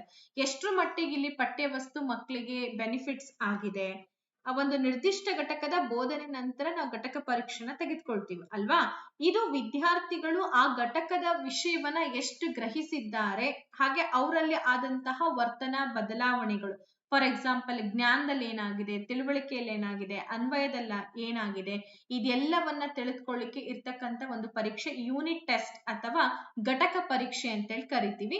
ಈ ಒಂದು ಉದ್ದೇಶದ ಸಲುವಾಗಿ ಘಟಕ ಪರೀಕ್ಷೆಯನ್ನ ತೆಗೆದುಕೊಳ್ಳಲಾಗುತ್ತೆ. 47ನೇ ಪ್ರಶ್ನೆ ಇದೆ, ಪಾಠ ಯೋಜನೆಯ ಅರ್ಥ ಏನು? ಪಾಠ ಯೋಜನೆ ಅಂದ್ರೆ ಏನು? ಬಹಳ ಸಿಂಪಲ್ ಆಗಿದೆ. ಬೋಧನೆಯ ಪೂರ್ವ ಸಿದ್ಧತೆ, ಹಾಗೆ ಕಲಿಕೆಗೆ ಪೂರ್ವ ಸಿದ್ಧತೆ, ಪ್ರೇರಣೆಯ ಸಿದ್ಧತೆ ಅಥವಾ ಪ್ರೇರಣೆಯ ಪ್ರಕ್ರಿಯೆ, ವಿಷಯವಾರು ಪೂರ್ವ ಸಿದ್ಧತೆ ಅಂತ ಇದೆ. ಪಾಠ ಯೋಜನೆ ಏನ್ ಮಾಡ್ತೀವಿ? ಪಾಠ ಯೋಜನೆಯ ಅರ್ಥ ಏನಿಲ್ಲಿ? ಲೆಸನ್ ಪ್ಲಾನ್ ಅಂತ ಹೇಳ್ತೀವಪ್ಪ. ಪಾಠ ಯೋಜನೆಯಲ್ಲಿ ಸುಮಾರು 5 ಹಂತಗಳಿದೆ. ಮಕ್ಕಳಿಗೆ ಫಸ್ಟ್ ಪ್ರೇರಣಾ ಹಂತ, ಆಮೇಲೆ ಉದ್ದೇಶವನ್ನ ಪೂರೈಕೆ ಮಾಡ್ಕೊಳ್ಳೋದು, ಥರ್ಡ್ ಹಂತ ಬಂದು ವಿವರಣೆ, 4ನೇದು ಬಂದ್ಬಿಟ್ಟು ಮೌಲ್ಯಮಾಪನ, ಪುನರಾವರ್ತನೆ, ಪುನರಾವರ್ತನೆ, ನಂತರದಲ್ಲಿ ಮೌಲ್ಯಮಾಪನ, ಆಮೇಲೆ ಮನೆಗೆಲಸವನ್ನ ಕೊಡ್ತೀವಿ. ಈ ರೀತಿಯಾಗಿ ಪಾಠ ಯೋಜನೆಯನ್ನ ಎಂಗೇಜ್ ಮಾಡ್ಕೊಂಡು ಹೋಗ್ತೀವಿ. ಇದ್ರ ಅರ್ಥ ಏನಪ್ಪಾ ಅಂದ್ರೆ, ಬೋಧನೆಗೆ ಮುಂಚೆನೆ ನಾವೇನ್ ಮಾಡ್ತೀವಿ? ಪೂರ್ವ ಸಿದ್ಧತೆಯನ್ನ ಮಾಡ್ತೀವಿ. ಈಗ ನೀವು ಏನಾದ್ರೂ ತರಗತಿಗೆ ಹೋಗ್ತಾ ಇದ್ದೀರಾ, ಇವತ್ತೇನಾದ್ರು ಪಾಠ ಮಾಡ್ಬೇಕಪ್ಪ ಅಂದ್ರೆ ಅದಕ್ಕೆ ಬೇಕಾಗಿರುವಂತಹ ಒಂದು ಸಿದ್ಧತೆಯನ್ನ ಮಾಡ್ಕೊಂಡು ಹೋಗಿರ್ಬೇಕು. ಇವತ್ತಿಷ್ಟು ಪಾಠ ಮಾಡ್ಬೇಕು, ಮಕ್ಳಿಗೆ ಇಷ್ಟು ಕ್ವಶನ್ಸ್ ಅನ್ನ ಕೇಳ್ಬೇಕು, ಇದೆಲ್ಲವನ್ನ ತಿಳಿಸ್ಕೊಡೋದೇ ಪಾಠ ಯೋಜನೆ.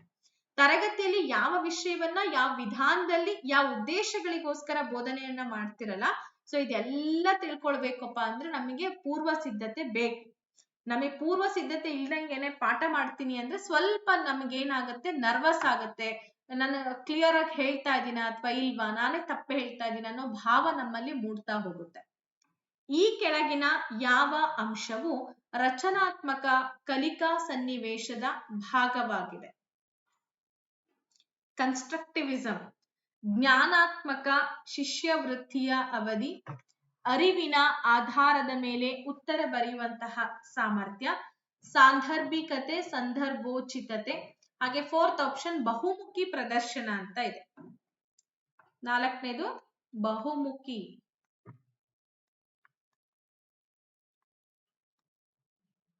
ಎಂತ ಒಳ್ಳೊಳ್ಳೆ ಪ್ರಶ್ನೆ ಕೇಳಿದ್ದಾರೆ ಗೊತ್ತಾ? ರಿಯಲ್ ಟಾಸ್ಕ್ ಅಪ್ಪ ಇದು. ಈ ವರ್ಷದ 2017 ಕ್ವಶನ್ ಪೇಪರ್ ಬಹಳ ಒಳ್ಳೆ ಪ್ರಶ್ನೆ ಪತ್ರಿಕೆ ಇದು. ನಾನು ಅಕ್ಷರ ಹೆಂಗೆಂಗೋ ಬರ್ತಿದ್ದೀನಿ ಅಂತ ಯಾರು ಅನ್ನಕ್ ಹೋಗ್ಬಿಡಿ. ಬಿಕಾಸ್ ಏನಾಗುತ್ತೆ ಗೊತ್ತಾ, ಸ್ವಲ್ಪ ಪೆನ್ನು ಪ್ರಾಬ್ಲಮ್ ಆಗಿದೆ, ಹಂಗಾಗಿ ನಾನು ಹೆಂಗೇ ಬರೆದ್ರು ಸ್ವಲ್ಪ ನೀಟಾಗಿ ಬರಲ್ಲ. ಓಕೆ, ಇರ್ಲಿ, ಪರವಾಗಿಲ್ಲ, ನಿಮಗೆ ಅರ್ಥ ಆಗುತ್ತೆ. ಬಹುಮುಖಿ ಪ್ರದರ್ಶನ. ಇನ್ನ ಕೆಲವೊಬ್ರು ಸಾಂದರ್ಭಿಕತೆ. ನೋಡಿ, ಯೋಚನೆ ಮಾಡಿ, ಸ್ವಲ್ಪ ಯೋಚನೆ ಮಾಡಿ ನೀವು ಆನ್ಸರ್ ಅನ್ನ ಮಾಡ್ಬೇಕು ಯಾವಾಗ್ಲೂ.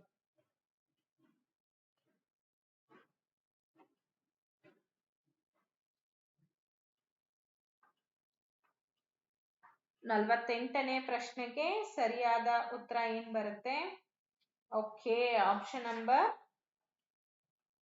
4 ಆಗುತ್ತೆ ಮೇಡಮ್ ಅಂತ ಹೇಳ್ತಿದ್ದೀರಾ. ಇನ್ನ ಕೆಲವೊಬ್ರು ಆಪ್ಷನ್ ನಂಬರ್ 3 ಅಂತಾನು ಕೂಡ ಹೇಳ್ತಿದ್ದೀರಾ. ನೋಡಿ, ರಚನಾತ್ಮಕ ಕಲಿಕಾ ಸನ್ನಿವೇಶದ ಭಾಗ ಯಾವುದು ಅಂತಂದ್ರೆ, ರಚನಾತ್ಮಕವಾದ ಅಂತಂದ್ರೆ ಏನು? ಕಲಿಕೆ ಅನ್ನೋದು ಕೇವಲ ಮಾಹಿತಿಯ ವರ್ಗಾವಣೆ ಅಲ್ಲ, ಬದಲಿಗೆ ಜ್ಞಾನವನ್ನ ಸಂರಚನೆ ಮಾಡ್ತಾ ಹೋಗುತ್ತೆ. ಅಂದ್ರೆ ವಿದ್ಯಾರ್ಥಿಗಳು ತಮ್ಮ ಸುತ್ತಮುತ್ತಲಿನ ಪರಿಸರ, ಅನುಭವ, ಸಂದರ್ಭಕ್ಕೆ ತಕ್ಕಂತೆ ಜ್ಞಾನವನ್ನ ಕಟ್ಕೊಳ್ತಾ ಹೋಗ್ತಾರೆ.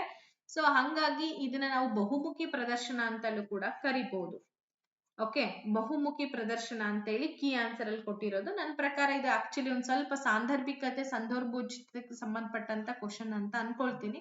ಬಟ್ ಅಂಟಿಲ್ ಕೀ ಆನ್ಸರೇ ಫೈನಲ್ ಅಲ್ವಾ, ಏನು ಮಾಡಕ್ಕಾಗಲ್ಲ. 49ನೇ ಪ್ರಶ್ನೆಗೆ ಬಂದಿದ್ದೀವಿ. ಭೂಗೋಳಶಾಸ್ತ್ರದ ಬೋಧನೆಗೆ ಒಂದು ಪ್ರತ್ಯೇಕ ಭೂಗೋಳ ಪ್ರಯೋಗಶಾಲೆ ಅವಶ್ಯಕತೆ ಇದೆ. ಯಾಕೆ? ಆಪ್ಷನ್ಸ್ ಗಳನ್ನ ಓದ್ಕೊಂಡು ಕಮಾನ್ ಕ್ವಿಕ್ ಆಗಿ ಆನ್ಸರ್ಸ್ ಮಾಡ್ತಾ ಹೋಗ್ರಿ. 49ನೇ ಪ್ರಶ್ನೆ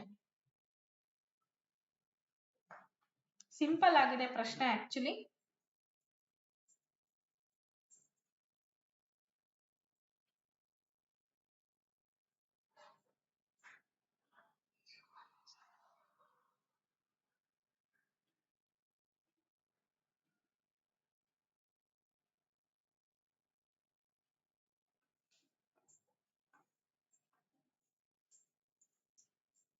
ಓಕೆ, ಇಲ್ಲಿ ಏನ್ ಉತ್ತರ ಆಗುತ್ತೆ?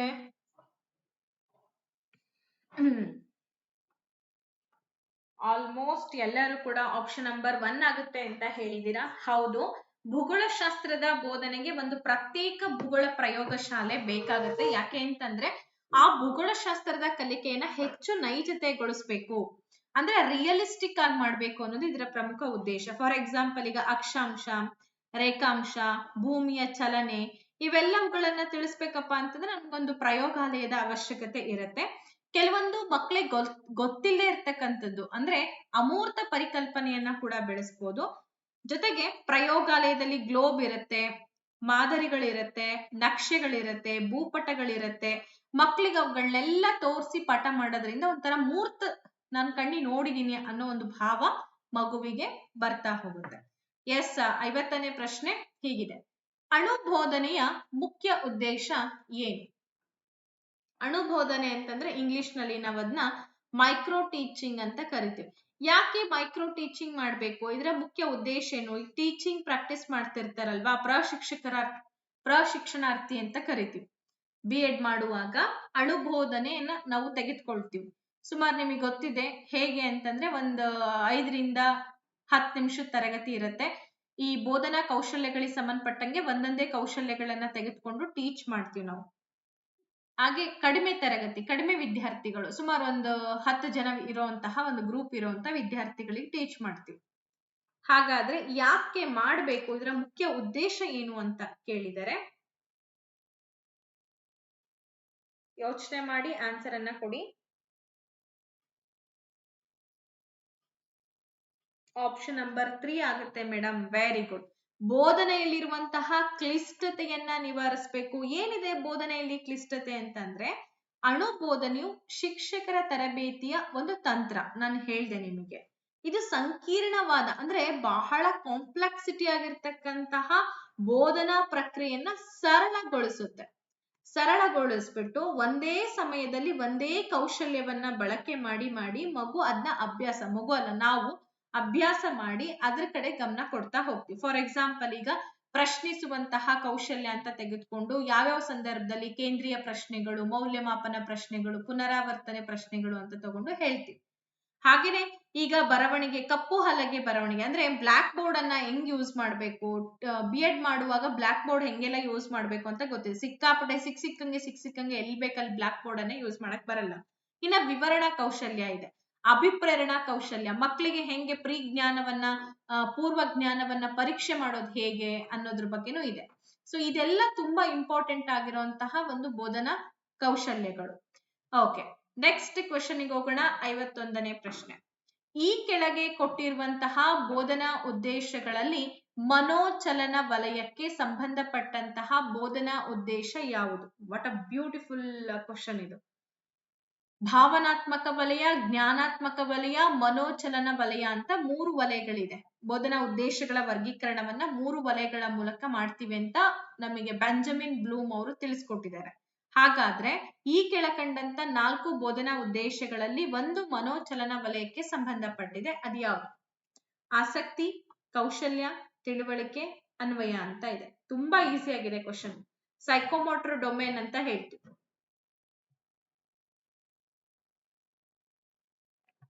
ಜ್ಞಾನ ಅಂದ್ರೆ ನಿಮಗೆಲ್ಲ ಗೊತ್ತಿದೆ. ಸೊ ಆಸಕ್ತಿ ಅಂತಂದ್ರೆ ನಿಮ್ಗೆಲ್ಲ ಗೊತ್ತಿದೆ, ವಿಷಯದ ಮೇಲೆ ಕಾನ್ಸಂಟ್ರೇಟ್ ಮಾಡ್ಬಿಟ್ಟು ತಿಳ್ಕೊಳ್ಳುವಂಥದ್ದಕ್ಕೆ ಆಸಕ್ತಿ, ಜ್ಞಾನ ಅಂತ ಹೇಳ್ತೀವಿ. ತಿಳುವಳಿಕೆ ಅಂತಂದ್ರೆ ಪಾಠ ಮಾಡುವಂತ ಸಂದರ್ಭದಲ್ಲಿ ನಾವೇನ್ ಮಾಡ್ತೀವಿ, ಆ ವಿಷಯಗಳನ್ನ ನಮ್ದೇ ಆದಂತ ರೀತಿಯಲ್ಲಿ ಅರ್ಥ ಮಾಡ್ಕೊಳ್ತಾ ಹೋಗ್ತೀವಿ. ಅನ್ವಯ ಅಂತಂದ್ರೆ ನಮ್ಮ ದೈನಂದಿನ ಜೀವನದಲ್ಲಿ ಅದನ್ನ ಅಳವಡಿಸ್ಕೊಳ್ಳೋದು. ಎಸ್, ಕೌಶಲ್ಯ. Very good. ಜ್ಞಾನಾತ್ಮಕ ವಲಯದಲ್ಲಿ ಯಾವೆಲ್ಲ ನಿರ್ದಿಷ್ಟಕಗಳು ಬರುತ್ತೆ ಅಂತಂದ್ರೆ ತಿಳುವಳಿಕೆ, ಅನ್ವಯ ಬರುತ್ತೆ. ನೋಡಿ, ಈ ತಿಳುವಳಿಕೆ, ಅನ್ವಯ ಎಲ್ಲಿ ಬರುತ್ತೆ ಅಂದ್ರೆ ಜ್ಞಾನಾತ್ಮಕ ವಲಯ, ನೆನ್ಪಿಟ್ಕೊಳ್ಳಿ.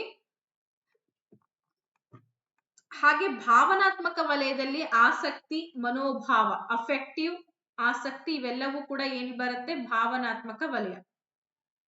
ಯಾಕೆಂದ್ರೆ ಮಕ್ಕಳ ಭಾವನೆಗೆ ಸಂಬಂಧಪಟ್ಟಂಗೆ ಯಾರೊಬ್ರು ಕಾನ್ಸಂಟ್ರೇಟ್ ಮಾಡ್ತಾರೆ, ಯಾರಿಗೆ ಆಸಕ್ತಿ ಇರಲ್ಲ, ಅದೆಲ್ಲ ಅವರ ಆಟಿಟ್ಯೂಡ್, ಮನೋಭಾವದ ಮೇಲೆ ಡಿಪೆಂಡ್ ಆಗುತ್ತೆ. ಇನ್ನ ಕೌಶಲ್ಯ ಏನಿದೆ, ಇದು ಕ್ರಿಯಾಜನ್ಯ ವಲಯ ಅಥವಾ ಮನೋಚಲನ ವಲಯ ಅಂತ ಹೇಳ್ತೀವಿ. ಬರ್ದಿಟ್ಕೊಳ್ಳಿ, ಎಕ್ಸಾಮ್ ನಲ್ಲಿ ಏನಾದ್ರೂ ಈ ರೀತಿ ಕ್ವಶನ್ ಬಂತು ಅಂದ್ರೆ ಬರಿಬಹುದು. ಅಂದ್ರೆ ಕೈ, ಮತ್ತೆ ಕಣ್ಣಿನ ಸಂಯೋಜನೆ ಇರುವಂತಹ ದೈಹಿಕ ಚಟುವಟಿಕೆಗಳು ಅಥವಾ ಅವುಗಳನ್ನ ಕೌಶಲ್ಯಗಳು ಅಂತ ಹೇಳ್ತೀವಿ. ನಕ್ಷೆ ಬಿಡಿಸೋದು, ಚಿತ್ರ ಬಿಡಿಸೋದು, ಚಿತ್ರ ಬರೆಯೋದು, ನಕ್ಷೆಗಳಲ್ಲಿ ಸ್ಥಳಗಳನ್ನ ಗುರುತಿಸೋದು, ಇವೆಲ್ಲವನ್ನ ಕೂಡ ಮನೋಚಲನ ವಲಯಕ್ಕೆ ಸಂಬಂಧಪಟ್ಟಂತ ಬೋಧನಾ ಉದ್ದೇಶ ಅಂತ ಹೇಳ್ತೀವಿ. 52ನೇ ಪ್ರಶ್ನೆಗೆ ಹೋಗೋಣ. ಚರ್ಚಾ ವಿಧಾನದ ಪ್ರಮುಖ ಉದ್ದೇಶವೇನು? ವೈಯಕ್ತಿಕ ತೀರ್ಮಾನ, ಸಾಮೂಹಿಕ ನಿರ್ಧಾರ ಮತ್ತೆ ವೈಯಕ್ತಿಕ ಆಲೋಚನೆ, ವೈಯಕ್ತಿಕ ಆಲೋಚನೆ ಮತ್ತು ತೀರ್ಮಾನ, ಸಾಮೂಹಿಕ ಆಲೋಚನೆ ಮತ್ತು ತೀರ್ಮಾನ ಅಂತ ಇದೆ. ಬಹಳ ಸಿಂಪಲ್, ಅಗದಿ ಸಿಂಪಲ್ ಆಗಿರೋಂತ ಪ್ರಶ್ನೆ.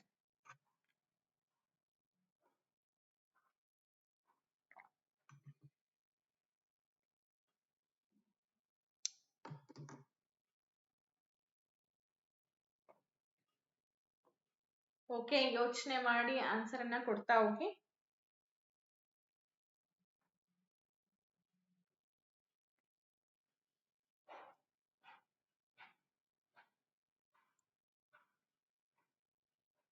S, okay, option number D, ಸಾಮೂಹಿಕ ಆಲೋಚನೆ ಮತ್ತು ತೀರ್ಮಾನ ಏನಿದೆ ಸರಿಯಾದ ಉತ್ತರ. ಯಾಕೆ ಅಂತಂದ್ರೆ ಇದು ಚರ್ಚಾ ವಿಧಾನದ ಬಗ್ಗೆ ನಾವು ಮಾತಾಡ್ತಾ ಇದ್ದೀವಿ. ಚರ್ಚಾ ವಿಧಾನ ಅಂತಂದ್ರೆ ಅದೇನು ಕೇವಲ ಒಬ್ರು ಇಬ್ರು ನಡುವೆ ಆಗೋದಲ್ಲ. ಚರ್ಚಾ ವಿಧಾನ ಪ್ರಜಾಸತ್ತಾತ್ಮಕ ಮೌಲ್ಯಗಳನ್ನ ಎತ್ತಿ ಹಿಡಿಯುತ್ತೆ. ಗುಂಪಿನಲ್ಲಿ ವಿಷಯವನ್ನ ಮಂಡನೆ ಮಾಡಿ ಎಲ್ರೂ ಕೂಡ ಏನ್ ಮಾಡ್ತಾರೆ, ಆಲೋಚನೆ ಮಾಡ್ತಾರೆ. ಕಲೆಕ್ಟಿವ್ ಥಿಂಕಿಂಗ್ ಅಂತ ಹೇಳ್ತೀವಿ. ಎಲ್ಲರ ಆಲೋಚನೆಗಳು, ಅದನ್ನ ಸಾಮೂಹಿಕ ಆಲೋಚನೆ ಇರುತ್ತೆ. ಜೊತೆಗೆ ಅವರೆಲ್ಲರೂ ಕೂಡ ಒಮ್ಮತದ ಆಧಾರದ ಮೇಲೆ ತೀರ್ಮಾನಕ್ಕೆ ಬರ್ತಾರೆ. ಸೊ ಇದನ್ನೇ ಚರ್ಚಾ ವಿಧಾನ ಅಂತ ಹೇಳಿ ಕರೆಯೋದು. ನೆಕ್ಸ್ಟ್ ಬರೋಣ. ಹರಪ್ಪ ನಾಗರಿಕತೆ ಈ ಪಾಠದ ಬೋಧನೆಗೆ ಹೆಚ್ಚು ಸೂಕ್ತವಾದಂತಹ ಬೋಧನಾ ವಿಧಾನಗಳು ಯಾವ್ಯಾವು? ಪ್ರಶ್ನೆ ಅರ್ಥ ಮಾಡ್ಕೊಳ್ಳಿ. ವಿಧಾನ, ಅಲ್ಲಿ ವಿಧಾನ ಬಿಟ್ಟೋಗಿದೆ, ಬರಿತೀನಿ ನೋಡಿ. ಸೊ ಹರಪ್ಪ ನಾಗರಿಕತೆ ಅಥವಾ ಸಿಂಧೂ ಸರಸ್ವತಿ ನಾಗರಿಕತೆ ಪಾಠವನ್ನ ಮಾಡ್ತಾ ಇದ್ದೀರಾ ಅಂತಂದ್ರೆ ಯಾವ್ಯಾವ ಒಂದು ಬೋಧನಾ ವಿಧಾನಗಳು ಬೇಕಾಗತ್ತೆ? ನಾಟಕೀಕರಣ ಬೇಕಾ, ಮೂಲಾಧಾರ ಬೇಕಾ, ಸಮಸ್ಯೆ ಪರಿಹಾರ ಬೇಕಾ, ಹಾಗೆ ಯೋಜನಾ ವಿಧಾನ ಬೇಕಾ? ಇಲ್ಲಿ ಆಪ್ಷನ್ಸ್ ಗಳನ್ನ ಕೊಟ್ಟಿದ್ದಾರೆ. ಈ ಆಪ್ಷನ್ಸ್ ಗಳ ಪೈಕಿ ಯಾವ್ದಾಗುತ್ತೆ ನೋಡಿ.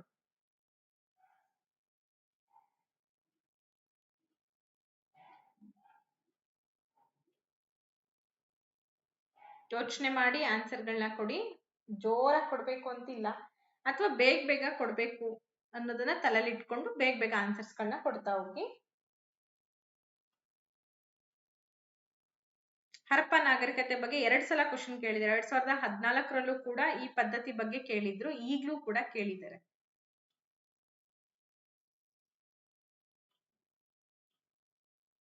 ಓಕೆ, ಬಿ ಮತ್ತೆ ಡಿ ಇಲ್ಲಿ ಸರಿಯಾದ ಉತ್ತರ. ಯಾಕೆ ಅಂತಂದ್ರೆ ಈ ಮೂಲಾಧಾರ ಪದ್ಧತಿ ಮತ್ತೆ ಯೋಜನಾ ವಿಧಾನ. ಮೂಲಾಧಾರ ಅಂತಂದ್ರೆ ಸೋರ್ಸ್ ಅಂತೇಳಿ ಕರಿತೀವಿ. ಹರಪ್ಪ ನಾಗರಿಕತೆ ಬಗ್ಗೆ ತಿಳಿಲಿಕ್ಕೆ ದೊರೆತಂತಹ ಸ್ಮಾರಕಗಳಾಗಿರ್ಬೋದು, ಸೀಲುಗಳು, ಮುದ್ರೆಗಳು, ಮಡಿಕೆಗಳು, ಇವೆಲ್ಲವೂ ಕೂಡ ಆಧಾರಗಳು ಅಲ್ವಾ. ಇವುಗಳನ್ನ ತೋರಿಸಿ ಬೋಧನೆ ಮಾಡೋದ್ರಿಂದ ಮಕ್ಕಳಿಗೆ ಹೆಲ್ಪ್ಫುಲ್ ಆಗತ್ತೆ. ಈಗ ಮುದ್ರೆಗಳು, ಹರಪ್ಪ ನಾಗರಿಕತೆಯಲ್ಲಿ ಸಿಕ್ಕಂತ ಮುದ್ರೆಗಳು, ಸೀಲ್ಸ್ ಗಳಾಗಿರ್ಬೋದು, ಸ್ಮಾರಕಗಳಾಗಿರ್ಬೋದು, ಅವಶೇಷಗಳು, ಇವನ್ನೆಲ್ಲ ತೋರಿಸಿ ಪಾಠ ಮಾಡೋದು. ಜೊತೆಗೆ ಯೋಜನಾ ವಿಧಾನ ಅಂತಂದ್ರೆ ಹರಪ್ಪ ನಗರ ಯೋಜನೆ ಅಥವಾ ಸ್ನಾನದ ಕೊಳದ ಮಾದರಿಯನ್ನ ತಯಾರಿಸಿ ಪ್ರಾಜೆಕ್ಟ್ ಅನ್ನ ಮಾಡ್ಬಿಟ್ಟು ಮಕ್ಕಳಿಗೆ ಅದ್ರ ಬಗ್ಗೆ ವಿಷಯಗಳನ್ನ ಹೇಳಿದಾಗ ಅದರ ಕಲಿಕೆ ಗಟ್ಟಿಗೊಳ್ಳುತ್ತೆ. ಯೋಜನಾ ವಿಧಾನ ಅಂತಂದ್ರೆ ಮಕ್ಕಳಿಗೆ ಹೆಚ್ಚೆಚ್ಚು ಸ್ವತಃ ಮಾಡ್ಲಿಕ್ಕೆ ಅವಕಾಶಗಳನ್ನ ಕೊಡೋದು. ಪ್ರಾಜೆಕ್ಟ್ಸ್ ಗಳನ್ನ ಹೆಚ್ಚೆಚ್ಚು ಕೊಟ್ಟಾಗ ಮಗು ಏನ್ ಮಾಡತ್ತೆ, ಅದ್ರ ಬಗ್ಗೆ ಆಸಕ್ತಿಯನ್ನ ತೋರಿಸ್ತಾ ಹೋಗುತ್ತೆ. ಈ ನಾಟಕೀಕರಣ, ಸಮಸ್ಯೆ ಪರಿಹಾರ ಇಲ್ಲಿ ಬಳಕೆ ಆಗೋದಿಲ್ಲ, ಹಾಗಾಗಿ ನಾವು ಅದನ್ನ ಬಳಕೆ ಮಾಡ್ಕೊಂಡಿಲ್ಲ. ನೆಕ್ಸ್ಟ್ ಕ್ವಶನ್ಗೆ ಹೋಗೋಣ. ಈ ಕೆಳಗಿನ ಯಾವ ಆಧಾರವು ಇತಿಹಾಸ ವಿಷಯವನ್ನ ಪರಿಣಾಮಕಾರಿಯಾಗಿ ಬೋಧಿಸ್ಲಿಕ್ಕೆ ಪ್ರಾಥಮಿಕ ಆಧಾರವಾಗಿದೆ? ಸ್ಮಾರಕ, ದಿನಪತ್ರಿಕೆ, ಪುಸ್ತಕಗಳು, ಸಂದರ್ಶಕರ ದಾಖಲೆಗಳು ಅಂತ ಇದೆ. ಪ್ರಾಥಮಿಕ ಆಕಾರಗಳು, ದ್ವಿತೀಯ ಆಕಾರಗಳು. ಆಕಾರಗಳು ಅಂತಂದ್ರೆ ಆಧಾರಗಳು ಅಂತ ಅರ್ಥ. ನಾ ಮೊನ್ನೆ ಕ್ಲಾಸಲ್ಲಿ ನಿಮಗೆ ಹೇಳಿದ್ದೆ ಅನ್ಸುತ್ತೆ. ದ್ವಿತೀಯ ಆಧಾರಗಳು ಅಂತಂದ್ರೆ ಈ ಸಾಹಿತ್ಯಿಕ ಬರಹಗಳು ಅವೆಲ್ಲ ಏನಿದೆ ಅವುಗಳನ್ನೆಲ್ಲವನ್ನ ನಾವು ದ್ವಿತೀಯ ಆಧಾರಗಳು ಅಂತ ಕರಿತೀವಿ. ಪ್ರಾಥಮಿಕ ಆಧಾರಗಳು ಅಂತಂದಾಗ ಏನೆಲ್ಲ ಬರುತ್ತೆ, ಈ ಸ್ಮಾರಕಗಳು, ಶಾಸನಗಳು, ಕಟ್ಟಡಗಳು, ದೇವಾಲಯಗಳು, ಇವೆಲ್ಲ ಏನಿದೆ ಅಂತಂದ್ರೆ ಪ್ರಾಥಮಿಕ ಆಧಾರಗಳಲ್ಲಿ ಬರುತ್ತೆ. ಪ್ರಾಥಮಿಕವಾಗಿ ನಾವು ಇತಿಹಾಸ ನಡೆಯುವಂತಹ ಕಾಲಘಟ್ಟಕ್ಕೆ ನೇರವಾಗಿ ಸಂಬಂಧಪಟ್ಟಂತ ವಸ್ತುಗಳು, ಶಾಸನಗಳು, ನಾಣ್ಯಗಳು, ಅಸ್ಥಿಪಂಜರಗಳು. ಸೊ ಇವೆಲ್ಲವನ್ನ ನಾವು ಪ್ರಾಥಮಿಕ ಆಧಾರಗಳು ಅಂತ ಕರಿತೀವಿ. ಎಕ್ಸಾಮ್ ನಲ್ಲಿ ಕೇಳಿದ್ರೆ ನೆನ್ಪಿಟ್ಕೊಳ್ಳಿ. ಇನ್ನ ದಿನಪತ್ರಿಕೆ, ಪುಸ್ತಕ, ಸಂದರ್ಶಕರ ದಾಖಲೆಗಳೆಲ್ಲವೂ ಕೂಡ ದ್ವಿತೀಯ ಆಧಾರಗಳು. ಇವು ಎಕ್ಸಾಮ್ ನಲ್ಲಿ ಕೇಳಿದರೆ 2-3 ಸಲ. ನಾನು ಪೇಯ್ಡ್ ವಿದ್ಯಾರ್ಥಿಗಳಿಗೆ ಇದ್ರ ಬಗ್ಗೆ ನೋಟ್ಸ್ ಕೂಡ ಕೊಟ್ಟಿದ್ದೀನಿ, ವಿಡಿಯೋಸ್ ಕೂಡ ಹಾಕಿದೀನಿ. ಎಲ್ಲಿ ಹಾಕಿದೀನಿ ಅಂದ್ರೆ ಡೇ 1 ಡೇ 2 ಅಂತೇಳಿ ನಿಮಗೇನ್ ಶುರುವಾಗುತ್ತೆ ಅಲ್ಲಿ ನೀಟಾಗಿ ನೋಡ್ಕೊಂಡಿಲ್ಲ ಅಂದ್ರೆ ನೀವು ಇದನ್ನ ತಿಳ್ಕೊಂಡೇ ಇಲ್ಲ ಅಂತ ಅನ್ಸುತ್ತೆ. ಬಟ್ ತಿಳ್ಕೊಳ್ಳಿ, ನೋಡ್ಕೊಳ್ಳಿ. ನೆಕ್ಸ್ಟ್ ಹೋಗೋಣ. ಈ ಕೆಳಗಿನವುಗಳಲ್ಲಿ ಯಾವುದು ಶಿಕ್ಷಕರ ನಡುವೆ ವ್ಯವಸ್ಥಿತವಾದಂತ ಚರ್ಚೆ ಅಲ್ಲ? ತರಗತಿಯಲ್ಲಿ ಪಾಠದ ನಡುವೆ ಚರ್ಚೆ, ಚರ್ಚಾಗೋಷ್ಠಿ, ವಿಚಾರ ಸಂಕಿರಣ, ವಿಚಾರಗೋಷ್ಠಿ. ಬಹಳ ಸಿಂಪಲ್ ಆಗಿ ಆರಾಮಾಗಿ ಆನ್ಸರ್ ಕೊಡ್ಬೋದು.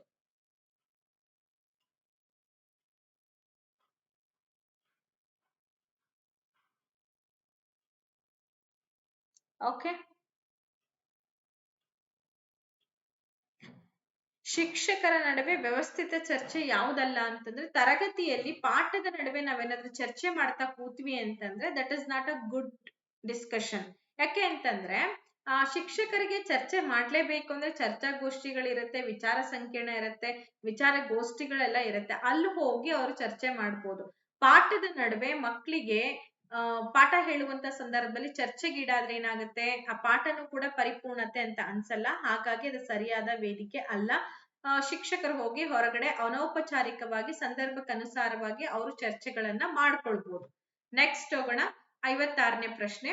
ಬಡತನ ಮತ್ತು ಹಸಿವು ಈ ಪಾಠವನ್ನ ಪರಿಣಾಮಕಾರಿಯಾಗಿ ಬೋಧಿಸುವಾಗ ಈ ಕೆಳಗಿನ ಯಾವ ವಿಷಯಗಳ ಜ್ಞಾನ ಅತ್ಯಂತ ಅವಶ್ಯಕವಾಗಿದೆ? ತುಂಬಾ ಇಂಪಾರ್ಟೆಂಟ್ ಕ್ವಶನ್. ಈ ಕೆಳಗೆ ಕೊಟ್ಟಿರುವಂತಹ ಕೋಡ್ ಅನ್ನ ಬಳಕೆ ಮಾಡಿಕೊಂಡು ಸರಿಯಾದ ಉತ್ತರವನ್ನ ಸೂಚಿಸಿ ಅಂತ ಕೊಟ್ಟಿದ್ದಾರೆ ನೋಡಿ. ಸಮಾಜಶಾಸ್ತ್ರ, ಅರ್ಥಶಾಸ್ತ್ರ, ಇತಿಹಾಸ, ಸಾಹಿತ್ಯ ಅಂತ ಕೊಟ್ಟಿದೆ. ಈಗ ನಿಮಗೆಲ್ರಿಗೂ ಕೂಡ ಏನ್ ಮಾಡಿದ್ರೆ 10ನೇ ತರಗತಿಯಲ್ಲಿ ಅಥವಾ 9ನೇ ತರಗತಿಯಲ್ಲಿ ಒಂದು ಪಾಠ ಕೊಟ್ಟಿದ್ದಾರೆ, ಬಡತನ ಮತ್ತು ಹಸಿವು ಅಂತ ಹೇಳಿ. ಈ ಪಾಠವನ್ನ ನೀವು ಪರಿಣಾಮಕಾರಿಯಾಗಿ ಬೋಧನೆ ಮಾಡ್ಬೇಕು ಮಕ್ಕಳಿಗೆ. ಅವಾಗ ಯಾವ 2 ವಿಷಯಗಳ ಜ್ಞಾನ ಬೇಕಾಗತ್ತೆ? ಇದು ಸಹ ಸಂಬಂಧೀಕರಣ ಅಂತ ಹೇಳ್ತೀವಿ. ಈಗ ಇತಿಹಾಸ ಮತ್ತೆ ಸಾಹಿತ್ಯ ಎರಡಕ್ಕೂ ಕೂಡ ಸಹ ಸಂಬಂಧ ಇದೆ. ಹೆಂಗೆ ಮೇಡಮ್ ಅಂತಂದ್ರೆ, ಇತಿಹಾಸದಲ್ಲಿ ಬಹಳಷ್ಟು ಕೃತಿಗಳು ಬರುತ್ತೆ, ಸಾಹಿತ್ಯಗಳು ಬರುತ್ತೆ. ಅದೆಲ್ಲವೂ ಕೂಡ ಸಾಹಿತ್ಯಕ್ಕೂ ಕೂಡ ಸಹಾಯ ಆಗುತ್ತೆ. ಇತಿಹಾಸ ಅರ್ಥಶಾಸ್ತ್ರಕ್ಕೆ ಸಹಾಯ ಮಾಡುತ್ತೆ. ಹಾಗೆ ಇತಿಹಾಸ ಸಮಾಜಶಾಸ್ತ್ರ ಎರಡರ ನಡುವೆನೂ ಕೂಡ ಲಿಂಕ್ ಇದೆ. ಇದ್ರ ಬಗ್ಗೆ ನಾನು ಸಾಕಷ್ಟು ಸಲ ನಿಮಗೆ ಹೇಳಿದ್ದೀನಿ. ಇದನ್ನೇ ನಾವು ಕೋರಿಲೇಷನ್ ಅಂತ ಹೇಳಿ ಕರಿತೀವಿ, ಸಹ ಸಂಬಂಧೀಕರಣ. ಹಾಗಾದ್ರೆ ಈಗ ಬಡತನ ಮತ್ತೆ ಹಸಿವು ಯಾವ 2 ವಿಷಯಗಳ ಜ್ಞಾನ ಬೇಕಾಗುತ್ತೆ ನಮಗೆ? ಯಾವ್ದು ಬೇಕಾಗುತ್ತೆ? ಕಮಾನ್, ಕ್ವಿಕ್ ಆಗಿ ಬರ್ಲಿ. ಎಸ್, ಸಿ ಮತ್ತೆ ಡಿ, ಅರ್ಥಶಾಸ್ತ್ರ ಮತ್ತೆ ಸಮಾಜಶಾಸ್ತ್ರದ ಜ್ಞಾನ ಬೇಕಾಗುತ್ತೆ. ಅರ್ಥಶಾಸ್ತ್ರದಲ್ಲಿ ಈ ಪಾಠ ಇರೋದು ಅಲ್ವಾ? ಬಡತನಕ್ಕೆ ಕಾರಣವಾದಂತಹ ಆರ್ಥಿಕ ಅಂಶಗಳು, ಆದಾಯದ ಹಂಚಿಕೆ, ಸಂಪನ್ಮೂಲಗಳ ಕೊರತೆಯನ್ನ ಅರ್ಥಶಾಸ್ತ್ರ ಸೂಚಿಸುತ್ತೆ. ಹಾಗೆ ಸಮಾಜಶಾಸ್ತ್ರದ ಜ್ಞಾನ ಯಾಕೆ ಬೇಕಪ್ಪ ಅಂದ್ರೆ, ಬಡತನ ಸಮಾಜದ ಮೇಲೆ ಎಷ್ಟು ಮಟ್ಟಿಗೆ ಪರಿಣಾಮ ಬೀರ್ತಾ ಇದೆ, ಅಸಮಾನತೆ, ಸಾಮಾಜಿಕ ಸ್ತರ ವಿನ್ಯಾಸ, ಇದೆಲ್ಲವನ್ನ ಗುರುತಿಸುವಂತದ್ದು ಸಮಾಜಶಾಸ್ತ್ರ. ಹಾಗಾಗಿ ಇವೆರಡು ವಿಷಯಗಳ ಬಗ್ಗೆ ನಮಗೆ ಜ್ಞಾನ ಇತ್ತು ಅಂದ್ರೆ ಬಡತನ ಮತ್ತೆ ಹಸಿವು ಅನ್ನೋ ಪಾಠವನ್ನ ಮಕ್ಕಳಿಗೆ ಎಫೆಕ್ಟಿವ್ ಆಗಿ ಮಾಡ್ಬೋದು. ಅದು ನಿಜವಾಗ್ಲೂ ಇರ್ಬೇಕು ನಮ್ಮ ಹತ್ರ. ಜ್ಞಾನ ಇದ್ದಾಗ 100% ಒಳ್ಳೆ ಟೀಚಿಂಗ್ ಅನ್ನ ಮಕ್ಕಳಿಗೆ ಮಾಡ್ಬೋದು. ವಿದ್ಯಾರ್ಥಿಗಳ ಭಾಷಾ ಸಾಮರ್ಥ್ಯವನ್ನ ಈ ಕೆಳಗಿನ ಯಾವ ವಿಧದ ಪರೀಕ್ಷೆಯಿಂದ ವ್ಯಾಪಕವಾಗಿ ಅಳತೆ ಮಾಡಬಹುದಾಗಿದೆ? ಬಹು ಆಯ್ಕೆ ಮಾದರಿ ಪರೀಕ್ಷೆ, ಪ್ರಬಂಧ ಮಾದರಿ ಪರೀಕ್ಷೆ, ಲಘು ಉತ್ತರ ಮಾದರಿ ಪರೀಕ್ಷೆ, ಪ್ರಾಯೋಗಿಕ ಮಾದರಿ ಪರೀಕ್ಷೆ ಅಂತ ಇದೆ. ಯೋಚನೆ ಮಾಡಿ. ಭಾಷಾ ಸಾಮರ್ಥ್ಯದ ಬಗ್ಗೆ ಕ್ವಶನ್ ಇದೆ. ಭಾಷಾ ಸಾಮರ್ಥ್ಯವನ್ನ ಅಳತೆ ಮಾಡಬೇಕು ಅಂದ್ರೆ ಮಕ್ಕಳಿಗೆ ಯಾವ ರೀತಿಯಾದಂತ ಪರೀಕ್ಷೆಗಳನ್ನ ಕೊಡ್ಬೋದು?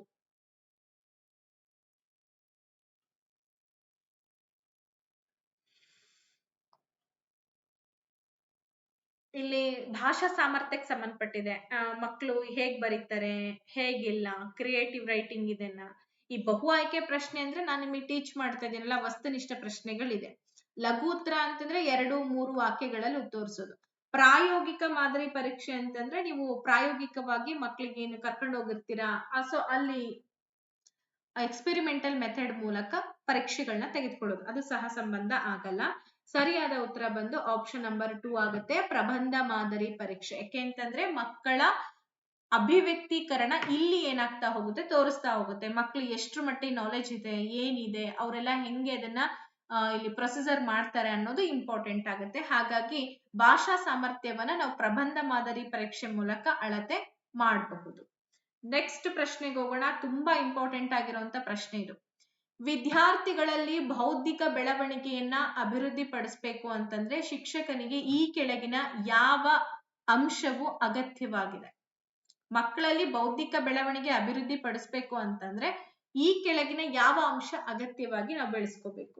ನೋಡಿ, ವಿವಿಧ ಸಂಸ್ಕೃತಿ ಉಪಸಂಸ್ಕೃತಿಗಳ ಜ್ಞಾನವನ್ನ ಹೊಂದುವಂಥದ್ದು, ಸದಾ ಅಭಿವೃದ್ಧಿಶೀಲ ಮತ್ತೆ ತೆರೆದ ಮನಸ್ಸಿನವರಾಗಿರ್ಬೇಕು, ಭಕ್ತಿ ಮತ್ತು ಧರ್ಮಶ್ರದ್ಧೆಯುಳ್ಳವರಾಗಿರ್ಬೇಕು, ತರಗತಿಯ ಸಂವಹನ ಕೌಶಲ್ಯ ಅಂತ ಇದೆ.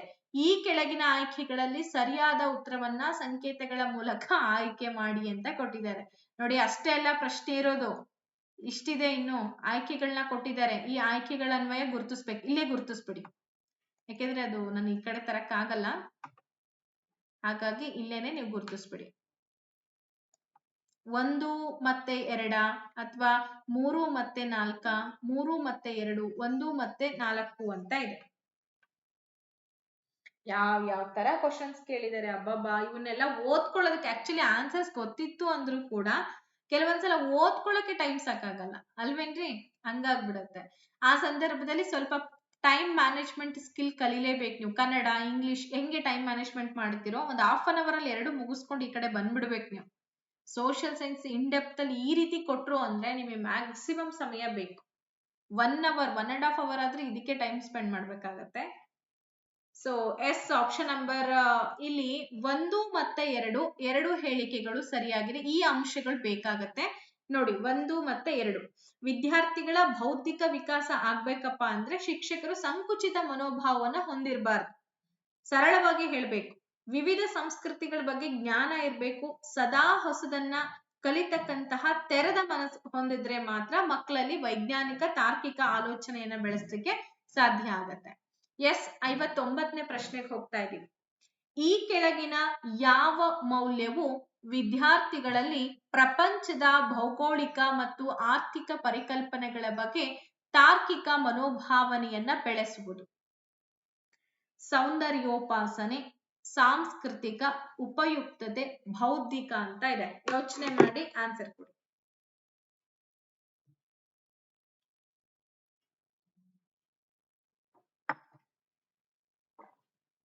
ಈ ಕೆಳಗಿನ ಯಾವ ಮೌಲ್ಯವು ವಿದ್ಯಾರ್ಥಿಗಳಲ್ಲಿ ಪ್ರಪಂಚದ ಭೌಗೋಳಿಕ ಆರ್ಥಿಕ ಪರಿಕಲ್ಪನೆಗಳ ಬಗ್ಗೆ ತಾರ್ಕಿಕ ಮನೋಭಾವನೆಯನ್ನ ಬೆಳೆಸುತ್ತೆ ಅಂತ ಕೇಳಿದ್ದಾರೆ.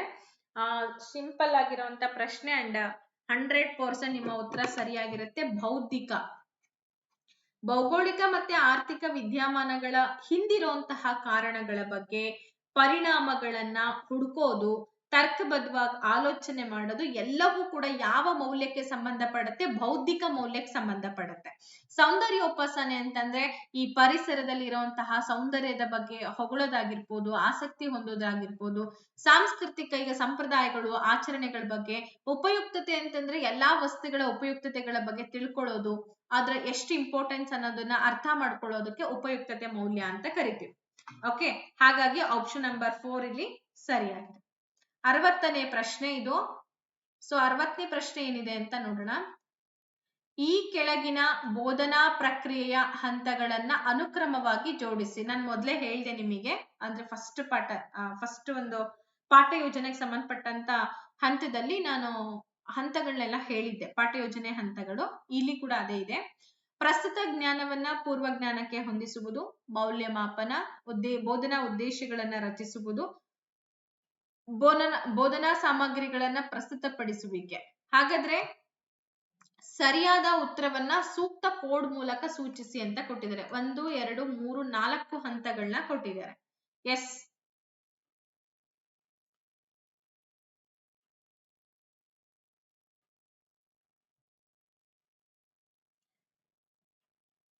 ನೋಡಿ ಯೋಚನೆ ಮಾಡಿ ಆನ್ಸರ್ ಕೊಡಿ. ಯಾವ್ದ್ಯಾವ್ದು ಆದ್ಮೇಲೆ ಬರುತ್ತೆ ಅನ್ನೋದನ್ನ ನಾವು ಥಿಂಕ್ ಮಾಡ್ಬೇಕು. ಇಲ್ಲಿ ನಾನ್ ಹೇಳ್ತೀನಿ ಕೇಳಿ, 4 ಸರಿಯಾಗಿದೆ. ಇಲ್ಲಿ ಬೋಧನಾ ಉದ್ದೇಶಗಳನ್ನ ಫಸ್ಟ್ ರಚಿಸ್ಬೇಕಾಗತ್ತೆ, ಹೌದಾ? ಅದಾದ್ಮೇಲೆ ಪ್ರಸ್ತುತ ಜ್ಞಾನವನ್ನ ಪೂರ್ವ ಜ್ಞಾನಕ್ಕೆ ಹೊಂದಾಣಿಕೆ ಮಾಡ್ಬೇಕು. ಇದು 1ನೇದು, ಇದು 2ನೇದು. ನೆಕ್ಸ್ಟ್ ಬರೋದಾದ್ರೆ ಬೋಧನಾ ಸಾಮಗ್ರಿಗಳನ್ನ ಪ್ರಸ್ತುತಪಡಿಸ್ಬಿಟ್ಟು ನಂತರ ಮೌಲ್ಯಮಾಪನವನ್ನ ಕೈಗೊಳ್ಬೇಕು. ಇದು ಏನಪ್ಪಾ ಅಂದ್ರೆ ಬೋಧನಾ ಪ್ರಕ್ರಿಯೆಗಳ ಪ್ರಮುಖ ಹಂತಗಳು ಅಂತ ಹೇಳಿ ಗುರುತಿಸ್ತಾ ಇದೆ.